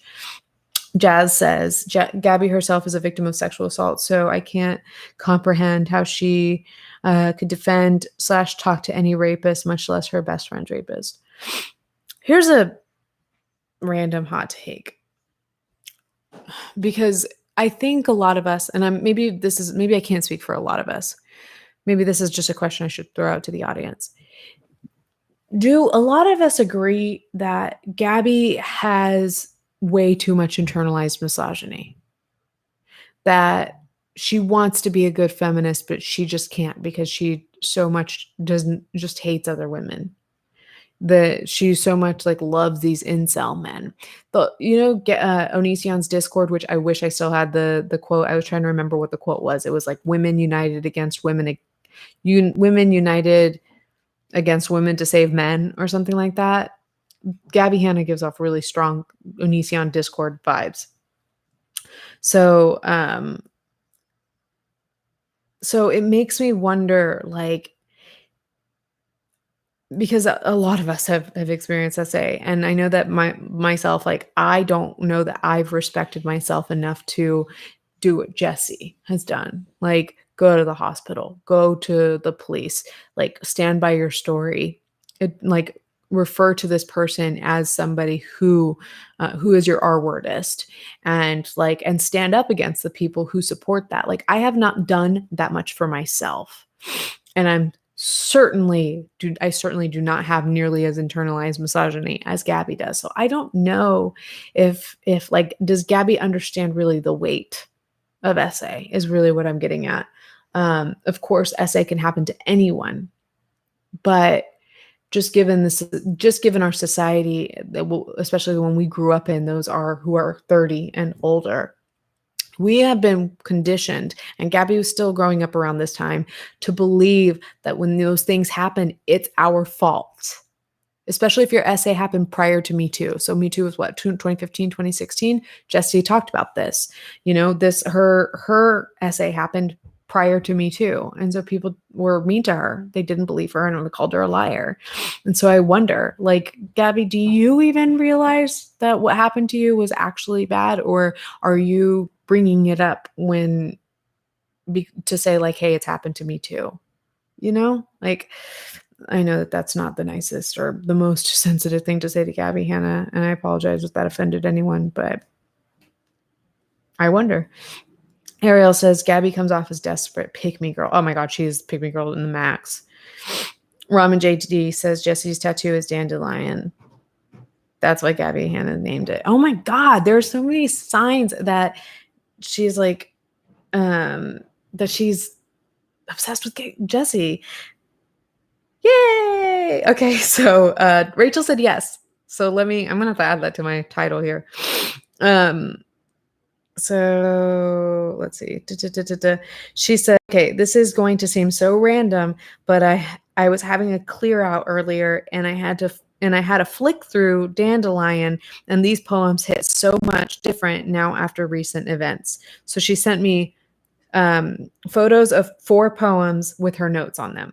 So the first one, can you see, is called Narcissism. So he said, woohoo. So I'll just read the poem, then I'll read the notes. The poem says, Narcissism. I don't want therapy. I don't want an hour to focus on myself, my shortcomings, 60 minutes of self-absorption, 3,600 seconds of dwelling, of remembering, of facing avoided thoughts. I don't want this to be the first time I say this out loud in this room, filled with fake plants and cheap pillows meant to make it feel homey. Or maybe to lessen the echo in my head. In this room, a sounding board for what I want to forget. In this room, A reminder that no one's heard it before. A reminder that no one's asked before. I don't want to pay someone to listen to the shit no one wants to listen to for free. Maybe my problem is I talk about my problems too much. Maybe my problem is I think about my problem. I think my problems are worth $300 per hour. I don't want therapy. I don't want an hour to focus on myself, a 60-minute tug of war with my secrets, a 3,600-second prison. I want to escape this room. I want to escape. So I'm going to read your notes, your donations first. Liz said, at Liz, please tell us anything you know about her. I'd love to hear Gabbie Hanna hometown stories. Oh my God, Liz Pace, if you know things from Gabbie Hanna's hometown, email me. I'll interview you if you know Gabbie Hanna. That's funny. Hallie says, Gabbie Hanna reminds me of a friend I had in high school who would date her friends' crushes because she was so insecure and felt she needed to prove something. Absolutely. That's exactly what she's done to Jessi, according to Jessi. And I had a friend like that too. I had a friend who was like borderline popular and I was not. So like I had crushes on boys that I knew I wasn't going to be able to date. And every time I said I liked a boy, she would go after him. And then like when I didn't like it, she'd be like, well, you didn't make a move on him. Like, I can't make a move on him. I'm not allowed to date and I'm not cute. So Rachel's notes on this narcissism, she circled where it says 60 minutes of self-absorption. And she said, but you'll publish 2 books of it. That's funny. At the top of the second page, it says, just because it's about something serious doesn't make it a good poem. She circled, I don't want to pay someone to listen to this shit no one wants to for free. She said that's not really the point of therapy. Then she circled a 60-minute tug of war, a 3,600-second prison. She said, nice to see these repeated. That's effective for the something repeating in her head. And then I want to escape this room. I want to escape me. She just wrote cringe. Alice LaFay says, when I was S8, I told a friend and he turned around and flirted with the dude. She turned around and flirted with the dude who S8'd me. And that's the energy I get from Gabbie. Honestly, yeah, I'm looking at that and I'm so appalled. I'm like, what the fuck? What the fuck? Like somebody who hurt you, they're going to go and put themselves in the line of fire. And I'm like, that's exactly what Gabbie's been doing. Oh my God. Like you were told that this person is dangerous and yet you're calling him a human being and you're putting yourself where he is. And that's also like, it really is, it speaks to self-respect, dude. Like I didn't even think about that. Like you put that into perspective for me in a certain way. Like that speaks to a lack of self-respect. If you were proved, it's been proven in a court of public opinion that he is guilty of this SA, and we've been given every reason to believe it. And she says like she has said our word, that is our word, and I'm never going to take his side. I'm never going to defend him, blah blah blah. But it's like, no, but you want so badly to hang out with him and call him a human being and treat him like a human being. It's like, that badly you want approval from Jessi's ex that you're going to put yourself in the line of fire. Okay. There's another poem called Real. So it's got some light bulbs that look like balloons. And it's a very short poem. It says, show me some humility, a little vulnerability, an actual apology could be nice. Take some accountability. Communication is a necessity. An ounce of authenticity would suffice. I'm bored with all the pleasantries. Please fuck off with the niceties. Before you try to blame me, please think twice. That's the poem. I'm going to read what Arabelle said. Honestly, Gabbie lost me as fan. My prayers goes out. As a fan, my prayer go out to Jessi. Same. I think a lot of us feel that way if we ever did support her. So Rachel circled the first 2 lines, show me some humility, a little vulnerability, and said, this just shows a thorough lack of understanding of poetic technique in regards to rhythm / metric something. I like how there are 2 lines, flow and rhymes. And then she crossed out an actual apology could be nice. She crossed that out and said bland. Then it says take some accountability. She circled that and said not quite as good a phrasing. Not quite as good. Phrasing is awkward. Where it says communication is a necessity, she's crossed it out and said, I'd get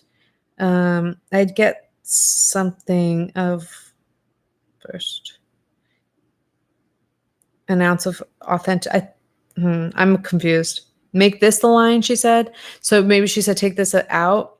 Communication is necessity. The next line says an ounce of authenticity. So I think she's saying take out that line and say, take some accountability, an ounce of communication. And then where she says, I'm bored with the pleasantries, fuck off with the niceties. She said, metric is off. Then circled fuck off and said unnecessary. And then where Gabbie says, before you try to blame me, please, she circled please and said unnecessary. Add this at the last line. Yeah, that makes sense. Before you try to blame me, think twice, please. That makes sense. These are good notes, dude. M says, I know it's not as huge, but Gabbie trying to hook up with Jessi's ex as well. Who the hell are you? Sorry, that makes me so angry. I'm so glad that Jessi finally told that story because I'm sure as hell going to talk about it. The fact that Gabbie Hanna has made a video. I've had psycho bitch moments, but there's a difference between having psycho bitch moments and being a psycho bitch. Oh, you're psychotic.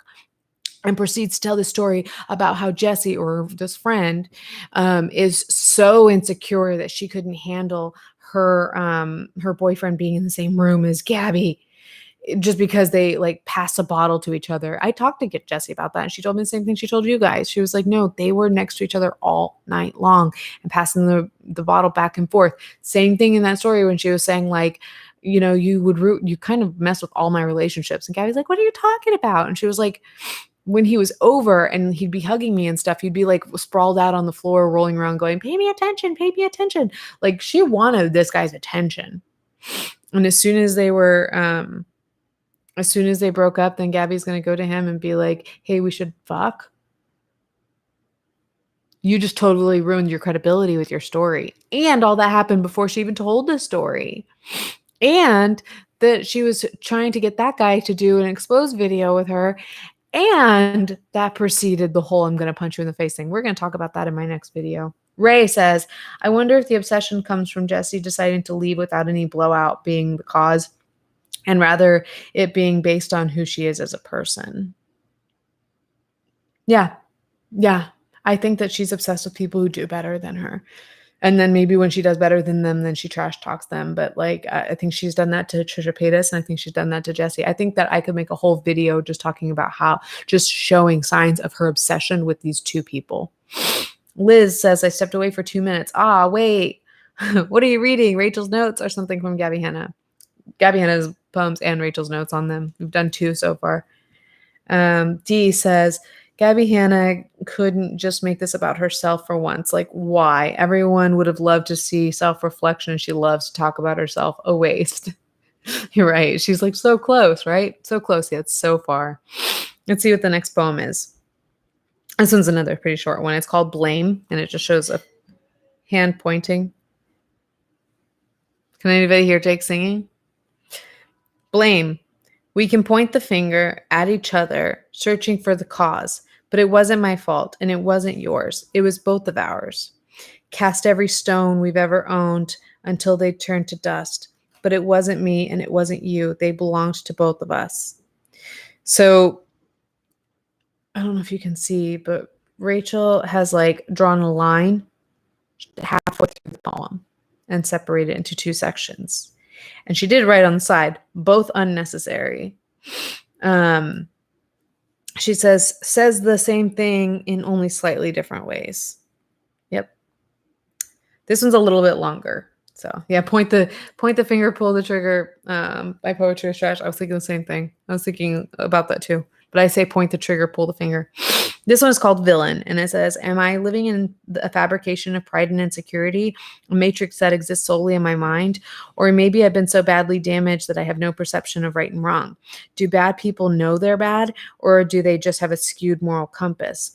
It's hard to imagine anyone waking up in the morning with the goal of hurting others. Maybe my idea of what is wrong Maybe my idea of what's right is wrong. Maybe evil people don't know they're evil, and they're just doing what they think is right. Am I a monster or a martyr? Misunderstood or delusional? The difference between murder and manslaughter is intent, but either way, someone is dead. I hope God sees that humans can't. I hope God sees what humans can't. I hope he can hear the desperation in each heartbeat, the loneliness in each breath, the fear in every explosion, the pain in every fire. I hope when he examines the crystal ball in my chest, he sees more love than debris. And love and debris are capitalized. Alice says, thanks for streaming for these streams. Also, Water Gang. Thank you. I needed that. Hashtag Water Gang, though. Thank you. Oh, hey, I didn't even look at how many people are here. Almost 1,900 people. Hey, guys. So let me read you her notes.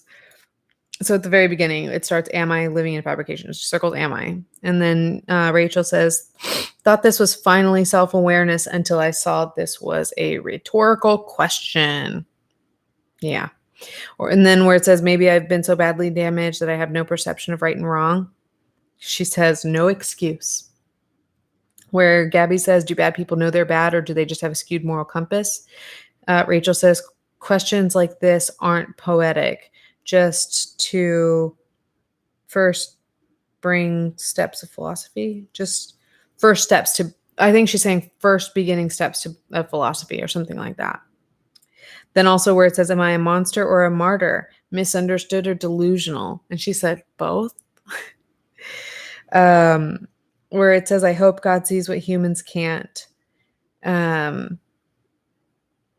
I hope he can hear. And then she like circles where Gabbie capitalizes he. She said, I thought she was an atheist, which I didn't think that Gabbie was an atheist. I thought she very much is just, what do we call it? Non-theist, not knowing whether or not she is a theist or not. But I always thought that she was a theist or theist leaning, whatever. Where he says he examines a crystal ball in my chest. She circled the crystal ball and said, And then it says, I wish she examined these ideas and concepts and questions through a narrative as imagery or poetry, not just by listing them off. She sounds like an something philosophy student. An A-level, not even A-level, something level philosophy student. Fair. Those are Rachel's notes on some random notes on some poems from Dandelion. Let's see what else Rachel said, because she said something else. I said, yay, and she said, smiley face. So, yeah.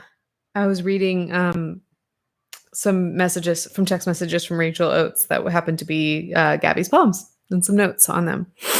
So that was just a fun little freebie. Samantha says, sorry, but Gabbie is the dramatic girl in high school that uses crutches for attention. Ugh. But only if they make her cute. Sorry, but Gabbie is definitely that girl. I don't know if would a girl would use crutches to give off pick me energy? I don't know. Can we ever get a cameo appearance of Moses Kitty? Probably not. Honestly, I don't know, because I have to shut this door, or else Atticus just goes buck wild. Like you guys saw, like he's ripped out the cable of my webcam and stuff. Maybe I'll tinker with leaving the door open a little bit, but also like Jake will be loud. There's another thing. And then Moses is actually in a part of the apartment that is behind gates, because this part of the apartment that's accessible to here needs to be open for Oliver, and Oliver and Moses can't inhabit the same spaces because they're both, dominant in their own households. So we basically need to create two different spaces for them so that they don't kill each other. So Atticus gets along with everyone, of course, because he's the beta between him and Oliver. So he can be the beta to Moses. He's totally fine with it. So he gets along with everyone and he can jump back and forth between the gates. He's super athletic. It works out fine. So Moses, I've like put her in my lap here and there. And I usually, if you know the TikTok that I've referenced on Twitter, I'll tell her, let me give you a tour. I'm going to give you a tour. And then I pick her up and I walk her around the apartment. Danielle says, I wondered if she'd cover David. Hold on. I lost you. I wonder if she'd cover David, but he is a man. So yeah, I honestly don't think that she's that upset about anything the Vlog Squad did to her. And that's the other thing too, is like, not the other thing too, it just reminded me of the whole, like, saying that it reminded me of the picture of her with Zayn at dinner, and then Curtis snapping it and being like, OMG, are they a couple? OMG, they are. I don't buy for a second. I'm going to go back to make sure that I've got this right and take my notes. But didn't Gabbie say something like, there was an instance where he saw me here, and then we saw each other here, and then we all, after this thing, went across the street to this restaurant, and like he came by and he took a snap of us while he walked by. Bitch, he was in the booth across the table. Unless you were in like one of those weird situations where like the ramp leading into the restaurant, like your table was right next to it and he just put his arm over, like, you know, some Applebee's are. Like, I don't buy it. He's sitting at the table with you guys. He is way too close to you guys. And you're not fazed by the fact that he's taking a photo of you guys. I don't believe it. That's the thing, is Gabbie, you can give all these technicalities, but whatever message you're putting across, I don't believe it. Because the message you're trying to put in our heads may be factually true. You may be saying things in such a way that it's factually true, but the perception you're trying to give off is not reality. And that's where I'm calling you out. Not that she's going to see that, but that's sometimes I would just, sometimes this is what I love about you guys. I like to pretend that you're Gabbie Hanna, and you let me talk to you like you're Gabbie Hanna. And then you guys go, ooh, we love a spicy nugget. And that's just what makes this place my place. That's what makes me happy here. John says, Gabbie Hanna. Honestly, you've told me your name before, haven't you? I'm sorry. Gabbie Hanna said that nothing happened with the Vlog Squad, but then in a live stream, she left because of the fat jokes. What's the truth? I've heard somewhere else that like she doesn't care about the fat jokes. I do think that she was in on them. I think they're still vile. I think she was in on the jokes. She did speak out against Joey Graceffa and Mr. Prada, though. So then is it that she's willing to speak out against gay men? She also didn't necessarily speak out against Joey Graceffa and Daniel Prada. She spoke out against Escape the Night, whereas everybody else she's calling by name. Rachel Oates, you're whatever. You're and Trisha Paytas, you're whatever. Jessi Smiles, you're whatever. The men. I mean, it's not to say that she's never going to be a dick to men, but seems like she doesn't go for straight men. Because she even went for, she went at Oscar Wilde, who's bi. I don't know. I don't know if that's just a coincidence or what. But but I will say that it does seem like Gabbie gets along really, really, really well with like straight incel men. So, spicy nugget. I wish I could give her that nudge. Sometimes I wish I could. What about Dominic? Yeah, she went for him. Straight, as far as I know. Because he said that he wouldn't fuck her. It's I love you, Jazz. That's not me being not me giving attitude towards you. But it's just in general, yes, I agree with the people who make the observation that like Gabbie Hanna seems to go for women, particularly. And I'm gonna point somebody out. I don't know if you're in the audience, just a journalist, Taylor. If you're here, hi. Taylor has like 4 videos on her channel or so, since I watched, and they're great. She has just started making YouTube videos, and she's really good at it. She's just really good at talking in front of a camera, so much better than I am. And she has pointed out, she was saying that like people like Vlog Squad as an example, people are saying nasty things to her, and not just Vlog Squad, there's also people just like commentary channels and shit, people online who are saying nasty things about Gabbie Hanna, that are talking about her looks, or that are straight up mocking her singing ability or lack thereof, like actually just being nasty and not being constructive in any way. However, she seems to go for the women who are critical of her, that are fair, that are very fair. And I'm sorry, but I'm going to go so far as to say conventionally attractive women. If that offends somebody, then I'm an offensive asshole. But I've just got to learn how to start being a little bit more real with you guys and not tiptoe around certain topics.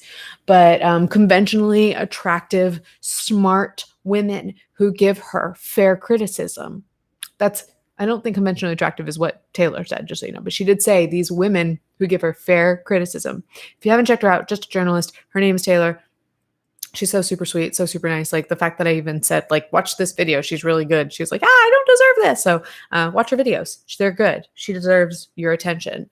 But while I think that is true as a general rule, that doesn't mean that she's never going to go for a straight man and say something shitty about a straight man. But does she not give off the vibe of, I need to know that I can fuck you? I don't necessarily want to fuck you, but I need to know that you want to fuck me. That's the energy I get from Gabbie Hanna. And that is one of, in my opinion, from my perception of her and her essence, that is a top priority. Because on one hand, we hear, just a reminder, I could fuck both your parents and the one you love, but I choose not to. Have a good day. And then on the other hand, we hear her trying to have sex with Gabbie or with Jessi's ex and being like, Jessi, I didn't really want to fuck him. I needed to do it for my self-esteem. I needed to do it for my sense of self. I'm sorry. Yes, I don't feel bad about mocking her crying because you don't get to try to fuck your ex-best friend's ex-boyfriend and then get away with it and then make the other person feel bad because you need this for your fucking self-esteem. You, like, seriously, 4 billion men out there, go get your self-esteem elsewhere. But also, can't you fuck all of our parents and the ones we love anyway? Why aren't you going for Jake if I'm so in love with Peyton? Sorry that so much of that is funny to me. Drew B says Gabbie attacked Dominic because she wanted to smash him and his rejection bruised her ego. Notice how she didn't attack the other guy who passed. Maybe. Evil little McNuggets said she attacks people she can't get sexual attention from. Right. Yeah. And such a good point. Like, nobody's buying it. Like, he said, she's not my type. Shit. That is the most innocuous and nice and easy letdown way of telling somebody that you're not interested in them sexually, physically. You're just not my type. That is the nicest way that you can say that. Ariana Murphy says, I think Gabbie Hanna was hurt by a female in her family in a narcissistic way, and so she exhibits the same behavior to others to stop them from hurting her. I've had similar theories. I don't know if I want to I don't know if I want to air them out a ton because it's kind of the armchair psychology thing that I wonder if crosses some lines of ethics. But I just so you know, you guys, I'm probably planning on we'll do an extra BAP if we have to, if I can in between upload days. But also, I want to read your emails at some point. So, or maybe I'll just read the emails in a video and just upload it without even hair and makeup. I don't know. But I have wondered because one thing that I've noticed she said is, my mom is this way. My mom has these traits, right? I'm telling you now, this is me getting armchair psychologist on you. My mom has BPD. My mom has these traits. My mom displayed these behaviors. And so instead of saying I don't have this diagnosis, but I think that I learned certain behaviors from my mom. I learned how to do this because my mom did it. My mom used to do this to people, and I think I picked it up. Instead of doing that, she says, I have mommy issues, so I seek out people that display those behaviors and I try to fix them. But then I also learned that that's the only way to be cool. And so those people taught me those things. It's such a roundabout way of not being able to own up. You can chalk it up to your mom. That's one thing that you're allowed to do. You're allowed to say, I learned this from my parents. Of course, it's on you as an adult to fix it. But you're allowed to say, my mom taught me this, and you can't even own that. It has to be, I love my mom so much, even though she's horrible to me, that I seek people out that are like her, that do these things. It's like, no, this is you projecting. You're the one who's doing those things. Stop. God, she makes me so mad. Minty says, yeah, I lost okay. The fact that Alex James said Gabbie Hanna went to therapy because of Liza Koshy, and Joey confirmed that she felt like she needed to compete or something like that.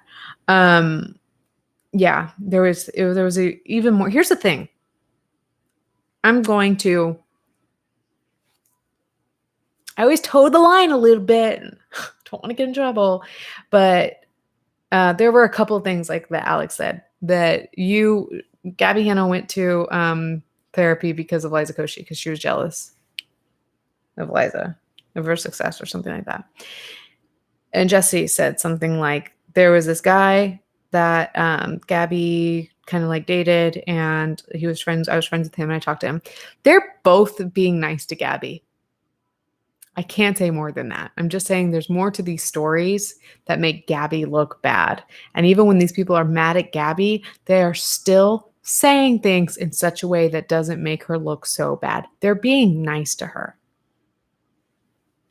Allegedly, based on what I know. Liz, where'd you go? Liz says, where can I find your email address? Thank you for asking. My email address is hello@helloleash.com. If you go to helloleash.com, you can find a good bit of information there. My like PO box information is there. It's like me telling you, like, send me gifts. No, not really, but I have like policies around mental health. I've got resources there.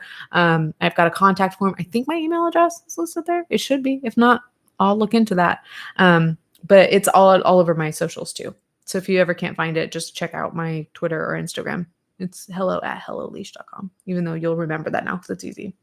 Brandy Rose, hey, $25, that's a lot, dude. As an SA survivor that took years of therapy to make the nightmare calm down, Gabbie Hanna's behavior is disgusting. How she thinks it's okay to victimize herself with somebody else's trauma is as low as you can get. I stand with Jessi. Thank you. Yeah. I can't imagine. Like, thankfully, the guy who essayed me, which he essayed me in very much the same way that Curtis did to Jessi. Thankfully, my best friend at the time did not handle it the best. To be fair, we were all out of rehab, so some people were not exactly like with it, if you know what I mean. My friend didn't handle it the best. She didn't forgive him or anything. She just kind of didn't do anything. She kind of didn't like say anything.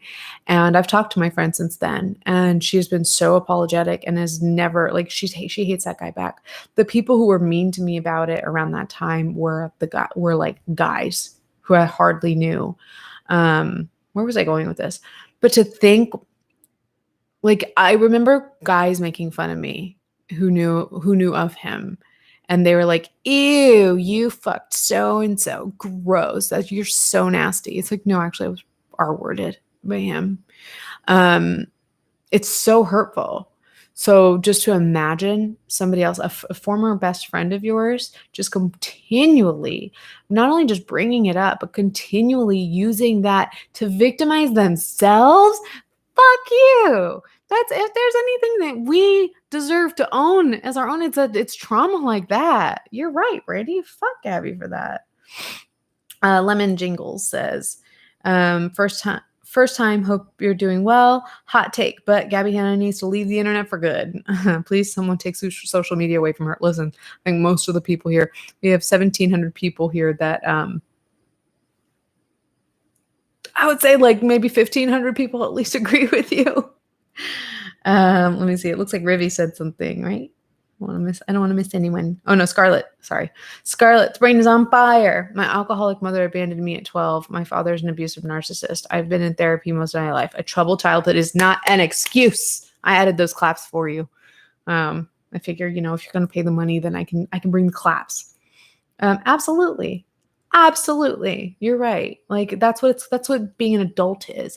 I remember being 18 years old and thinking, I remember saying at 18 years old that if your parents messing you up is not your fault, but once you become an adult, it is your responsibility to get it fixed. And sure, like I grant a grace period to people in their 20s. Your 20s are a time to fuck up. You're going to get criticized because how else are you going to learn that you need to get this shit fixed? If you go your entire 20s, your 30s, your life without ever being criticized for the way that you're fucking up due to the fact that your parents fucked you up, then why would you ever get help? You wouldn't. That's why your 20s are hard.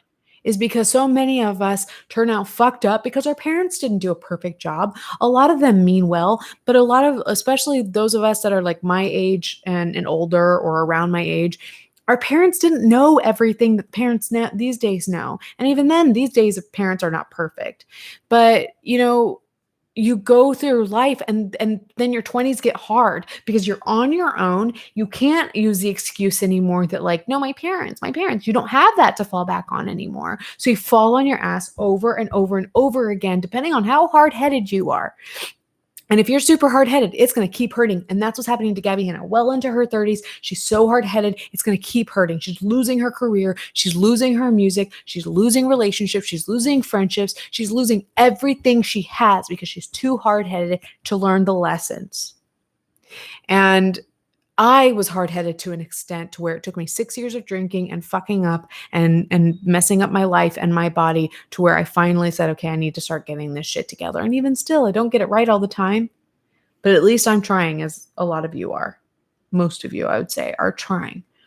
Veronica says, remember that Gabbie allegedly cut off Shane from her life because of his video introducing Andrew to make him Batoon? She can do whatever she wants, but her ex can't. I didn't know if that's why she cut off Shane, but I wondered. Or I also wondered if she befriended Megan because that was Andrew's ex, like she's just got weird energy like that. Like she would do something like that. And that's interesting though. I wonder if you know that for like fact, or is that something you heard? Like how credible is that? I want to know. Miguel Angel Vega says, Gabbie being an art apologist and then being mad men don't want to willingly do it with her and then joke about people's parents. That's like, yes, Miguel. Thank you. Yeah. Like there's so many things wrapped up into that. That is one big Chipotle burrito that nobody wants to eat. There's too much. There's too much there and it's gross. It is disgusting. It's deplorable. Sleepless Nights says, hey, the $20, thank you so much. As a survivor of physical and mental abuse, Gabbie reminds me of my stepmom who would sit there saying I looked ugly. Ugh. We're all better than that and don't need that negativity. Yeah, I mean, a lot of us, and that's not to say like, look, we've all been there, but like a lot of people can relate to this to some extent. Like, get it together. Like, no, it's not your fault these things happen to you, but like, get the help you need. If you're going to refuse the help, you certainly cannot bitch about the criticism. It'd be one thing if you were like, listen, I'm actively a work in progress. I'm doing this. Like, and again, I'm known for being too easy on Trisha. I know that. But Trisha is somebody who is like, okay, intensely in therapy right now, 2-3 times a week, trying to fix my shit because I know that I am toxic. I know that I am destructive. I know that I fuck people's lives up. I know that. That is what I hear from Trisha. And that's why I stay somewhat a fan. And we don't get that from Gabbie. And I think that's why I'm able to be a little bit more, grant more clemency to somebody like Trisha, because it's like, okay, I hear you saying that, like, that you recognize that you are a problem in a lot of these situations and that you're getting help for it. So I'm kind of holding on. I'm going to continue criticizing you where I think you're wrong, but I'm going to go a little easy because I know you're doing the work. But Gabbie cannot do the work. She won't do the work and she won't take the criticism. Fuck you. Ew. Gross. That's why nobody likes you. That's why nobody wants to be around you. I got in trouble last year for saying nobody likes you, and I don't feel bad about it now. I'm just more comfortable, is what I'm saying. Chelsea says, do you think Gabbie made the phone call video to try and appease Curtis because she was scared he'd share their call and it wouldn't line with her story? I don't think that she released a phone call for that reason, but I do think that she continues to tell the story the way she does to keep him at bay. Because if she were to I don't know. I think it's gonna come out. I think it's gonna come out. I think that well, it depends. It depends on how much Curtis wants to bring. There's so many things because it's like maybe he's trying to preserve himself by like not saying anything because he certainly doesn't look good. So like a smart person, or not a smart person, a person of average intelligence would be like, shit, I'm in hot water. I'm not gonna say much right now. And I think that's what he's doing. Gabbie can't do that. She needs the attention. So she's saying shit. If he starts to get the attention, starts to get involved, we might get some more truth out of that. But I don't know. Z says, I'll pay for some claps, especially claps for all of us trauma survivors who are working on ourselves to be and get better with the most love and hearts. Thank you for that. Wait, I want to say, I'm making sure that I got sleepless nights. I got you. And Jordan Lee Wheatley, I said, remember when Gabbie Hanna went on a date with Michelle Kara's boyfriend in that cringe collab video? No, I don't know that one. I probably need to check it out though. I don't know who that is though, too. Kendra P says, thank you for your donation too. Kendra P says, we're all beautiful gods and goddesses in our own rights. No one here is ugly, inside or out. Love it. With hearts. Kendra, we appreciate you and your kindness. And your truth, because that is truth. Somebody said, you have a cat named Moses, like Trisha's boyfriend? Yeah. Well, Jake's cat's name is Moses. Moses the girl. She's a girl and she's deaf. Wow. We just had a long ass conversation, guys, without reading any emails. I don't know how long I'm going to be able to make emails part of BAP. That's scary. So let's see. Nayli, you're going to try to make me cry? You're going to pay for it? You're going to pay your Canadian $5? That's equivalent to something like $4 here. You're going to get some $4 tears. No, I'm kidding. Julia Sutton says, Leash has strong words about Gabbie Hanna. Us. Mom's mad. LOL, love you so much. That's funny. That's hilarious. Neely. Stop it. I didn't even start reading it. Stop. Is this funny to you? I know you've had a hard day. Remember that you're so classy and handle everything with grace, poise, and integrity. We are so lucky to know you. Thanks to Neely, I'm shutting this podcast down. Neely, I love you so very much. For what it's worth, I love you, and I think that you deserve a lot more appreciation than you get. I'm going to say that. I'm going to talk to you after this too. So what? I don't care if you don't want me to. I missed a super chat. Thank you for bringing that to my attention. I'll go check it. Minty says, my first therapy session in September, and I'm kind of scared to open up for the possibility of having ADHD, but I should or shouldn't. Anyone should think like that. Yeah, it makes sense to be. I'm opening up super chats just so you guys know to see if I've missed any.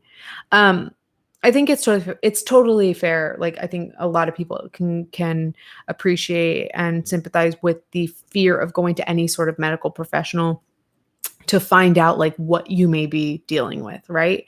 Because you could be experiencing a lot of pain and you've got so much fear that pain means cancer, right? At the same time, if you have cancer, like, of course, like, knowing is really hard, but if you have it, you want to treat it. So not knowing that you have ADHD does not make you not have ADHD. But getting treated for ADHD or whatever might be going on it will make your life easier. As so long as you are somebody who's willing to do the work because you want things to be easier. The problem with people like Gabbie Hanna is that she doesn't want her life to be better. She wants to be right. And therapy does not teach you how to be right. Therapy teaches you how to be happier and how to be healthier. So I think that you're going to be okay. And I understand that there is a fear there. And I think that a lot of us can sympathize with that and sending a lot of strength your way in any way that we can. But yeah, I think you're going to be better for it. Ainsley Holtz said, a few years ago, I watched a Gabbie Hanna video with a friend and their boyfriend. And I remember thinking, that's someone I would never feel comfortable being around my boyfriend. yeah, I don't want to say much, but I've heard more stories than even what's on the internet in terms of along the lines of kind of how we've heard some of the rumors about the way how Gabbie acts in front of other people's partners, but not even other people's partners, men that are taken. It's it's just the way that it is with people who are jealous, and particularly, unfortunately, here we're talking about women. Straight women with insecurity issues and internalized misogyny and all that. You're dealing with people who not only need to know that every guy wants to fuck them, but if that guy is in a relationship, then that means more points for that fuckability. And then if that person, this is so sad, if that person is partnered with somebody that you look up to in any way, meaning like even if that means that you're competitive with them. Like we know that she looked up to Jessi, that she like there's something about Jessi that she wanted. Then yeah, even more points for fuckability, right? It's so fucked up. Julia Kendra, I read Kendra's. Jordan, I read yours. Was it Hallie's that I missed? Hello to all the fellow survivors in the room tonight. Yes, love to all you guys. Yes, I missed BNAP. BNAP said, I just finished up my first new therapy session and wanted to say thank you for always advocating for therapy and self-healing and responsibility. I'm so glad you pointed out to me that I missed that super chat. Thank you. Thank you. I love that so much. I have so many questions. I'm like, how did it go? How do you feel? Like, are you excited about going back? Are you nervous about going back? Like, come on, let's talk about therapy. We love therapy here, but just congratulations. Congratulations on taking a first step towards something that hopefully will help you feel much better in life. And if it doesn't go great, you can always, it's just like dating. You can find another therapist, but like, awesome. That's awesome. Did I miss any others? Be honest with me. Somebody tagged me in something. Some interesting tweets. I did miss, I missed a super chat from Unsteady Eddie. Hey, Unsteady Eddie, sorry I missed you. I missed somebody named Fat Sajak too. Oh, geez. Unsteady Eddie said Gabbie Hanna supported Curtis and is disgusted with herself. Truth. Let me go see what that person, Fat Sajak, said. Oh man, that must have been a while ago. Does this mean that Nayli won? Fat Sajak, my foot hurts. Can I go to the nurse? Elton, do you know who my father is? That's funny. Let's see. Oh, some tweets from Curtis Lepore. Okay. Gosh, guys, we have so much content tonight. I'm not ending this just yet. Curtis Lepore says, Twitter is so toxic. I can no longer create content as a career. I've seen countless lies and made up stories about me for the past 8 years. Let me remind you, you weren't there. I'm going to repin my statement again and leave it there. If you have an opinion on me, I suggest you read it. I have a suggestion for you, Curtis. Go somewhere and deal with the fact that we don't give a fuck what your statement says. Because I'm hitting my mic. That's how angry I am. And you've already given us a statement. You gave the court a statement. And that's the only statement that we need. But you can talk to Gabbie. She sees you as a human being that needs to be heard out in the court of public opinion, which when she says court of public opinion, she just means the court of Gabbie Hanna and her ego and need for you to want to fuck her. I'm being mean. If you need to leave, I understand. So also, Curtis says, I don't care. To be honest, read the statement. Somebody said I've read it a couple of times, but I should let you know that it has some incorrect information and typos. Don't worry, I took the time to edit it for you. And this person created a notepad document that says, yes, it's true. I'm an R word, Curtis Lepore. That's funny. And then he says, just remember your opinion, stars, doesn't matter. That's funny. Thank you for that screenshot, Sarah. I think it's okay that I say Sarah. Another one. I'm just trusting because Sarah's got a good sense of humor. So I'm trusting that whatever she's sending me is good. Somebody else said to Curtis Lepore, you confessed to R-wording someone who you knew was incapacitated. You deserve to be castrated with a pair of blunt safety scissors. And he's responding to this shit. Curtis says, no, I didn't. And no, she wasn't. And still you're here. Oh, I hate him. I'm so sorry to anybody that upset you. Oh, I hate that. Hate him. Hate that. I don't even hate people, but I hate him. Also, somebody said, does she know that you're a convicted R word? And he said, I'm not actually. I think there's some sort of, again, because other Alicia recommended that I watch Emily D. Baker. She said something like there's a difference between SA and hard R. So the more you know. Let's see. It looks like October said something. Let's take a deep breath and be happy that we aren't Gabbie and jealous of everyone who breathes. Also, Gabbie stinky. Also, I need fashion help. I love that. I love you, October. I'm here to give you guys fashion inspiration. That's not enough. It's not enough. I don't know how I'm going to give you fashion content other than just wearing clothes and telling you where I got things. I need to remember to tell you where I got things. And it's really difficult because sometimes I buy things and then they don't show up for like a month and then I forget. But this dress and a couple others that I got, so I'm going to try to remember, was from a store called Hawaii, which is spelled like the state Hawaii, but instead of the second I, it's a Y. Haiy.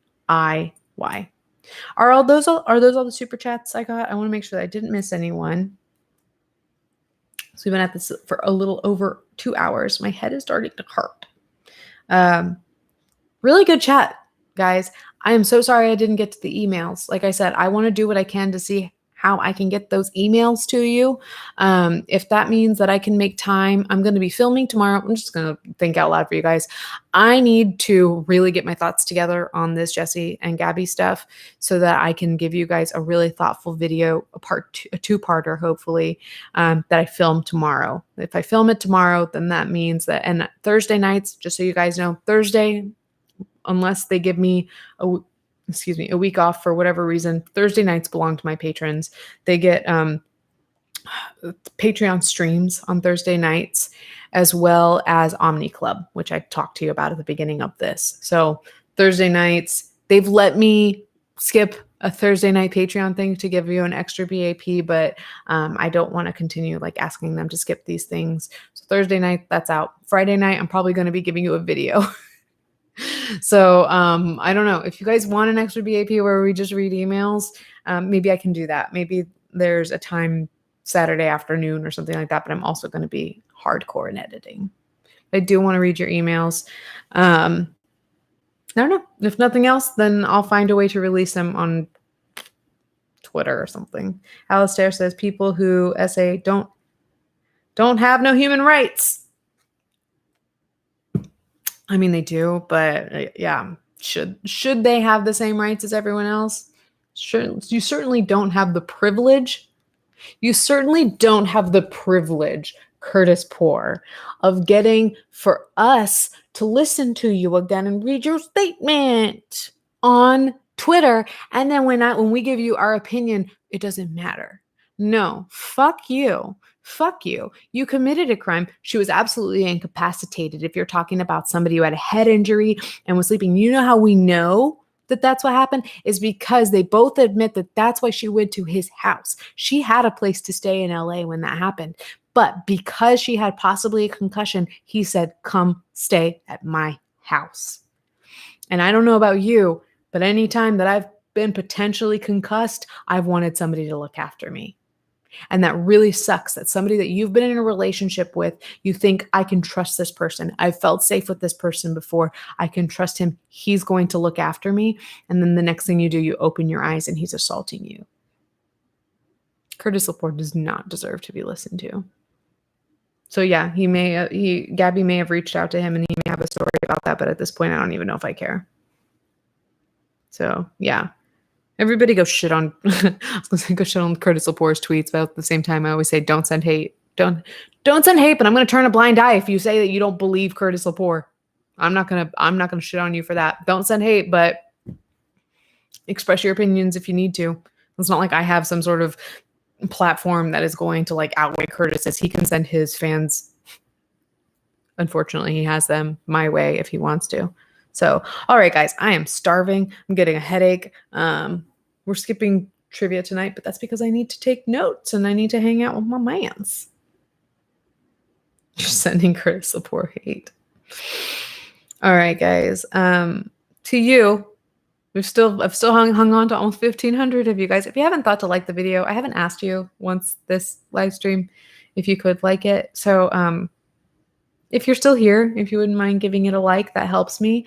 Also, not super close to 47K, but I'm starting to kind of inch up there. So if you enjoyed anything about this live stream, or you're curious about what my videos are going to be like, or like if you haven't seen one of my main channel content or whatever, please hit subscribe. You can always unsubscribe, but only do so if you think that you might enjoy my content. I don't want inorganic subscriptions.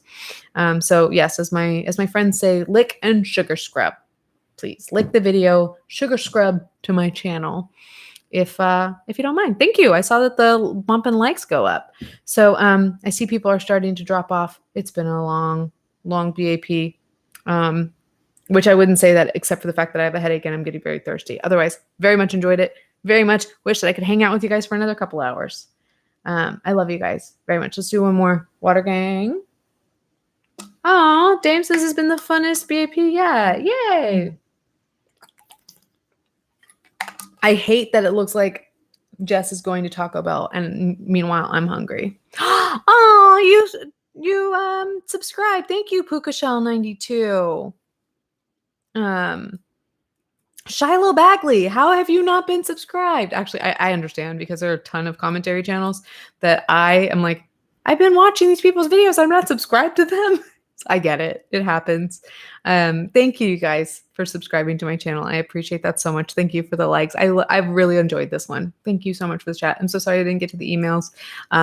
But thank you for the super chats. Thank you guys for making my day better. It really, yes, I'm being honest with you. It sucked. I had a bad day today, but this made my day a lot better. So I love you guys so much. And yeah, to you, the 1,308 people still watching who are not me. I love you guys, dudes. And I'll see you next week on BAP, or if I'm able to squeeze out an extra BAP, we can do that. But otherwise, you will see me in the videos that I have coming up. I love you guys. 46.6K. Yes. Love you guys. All right. Bye. Drink your water. I love you guys. Do send opinions to Curtis Lepore. I love you. Bye. This is not ending because my computer's fucked.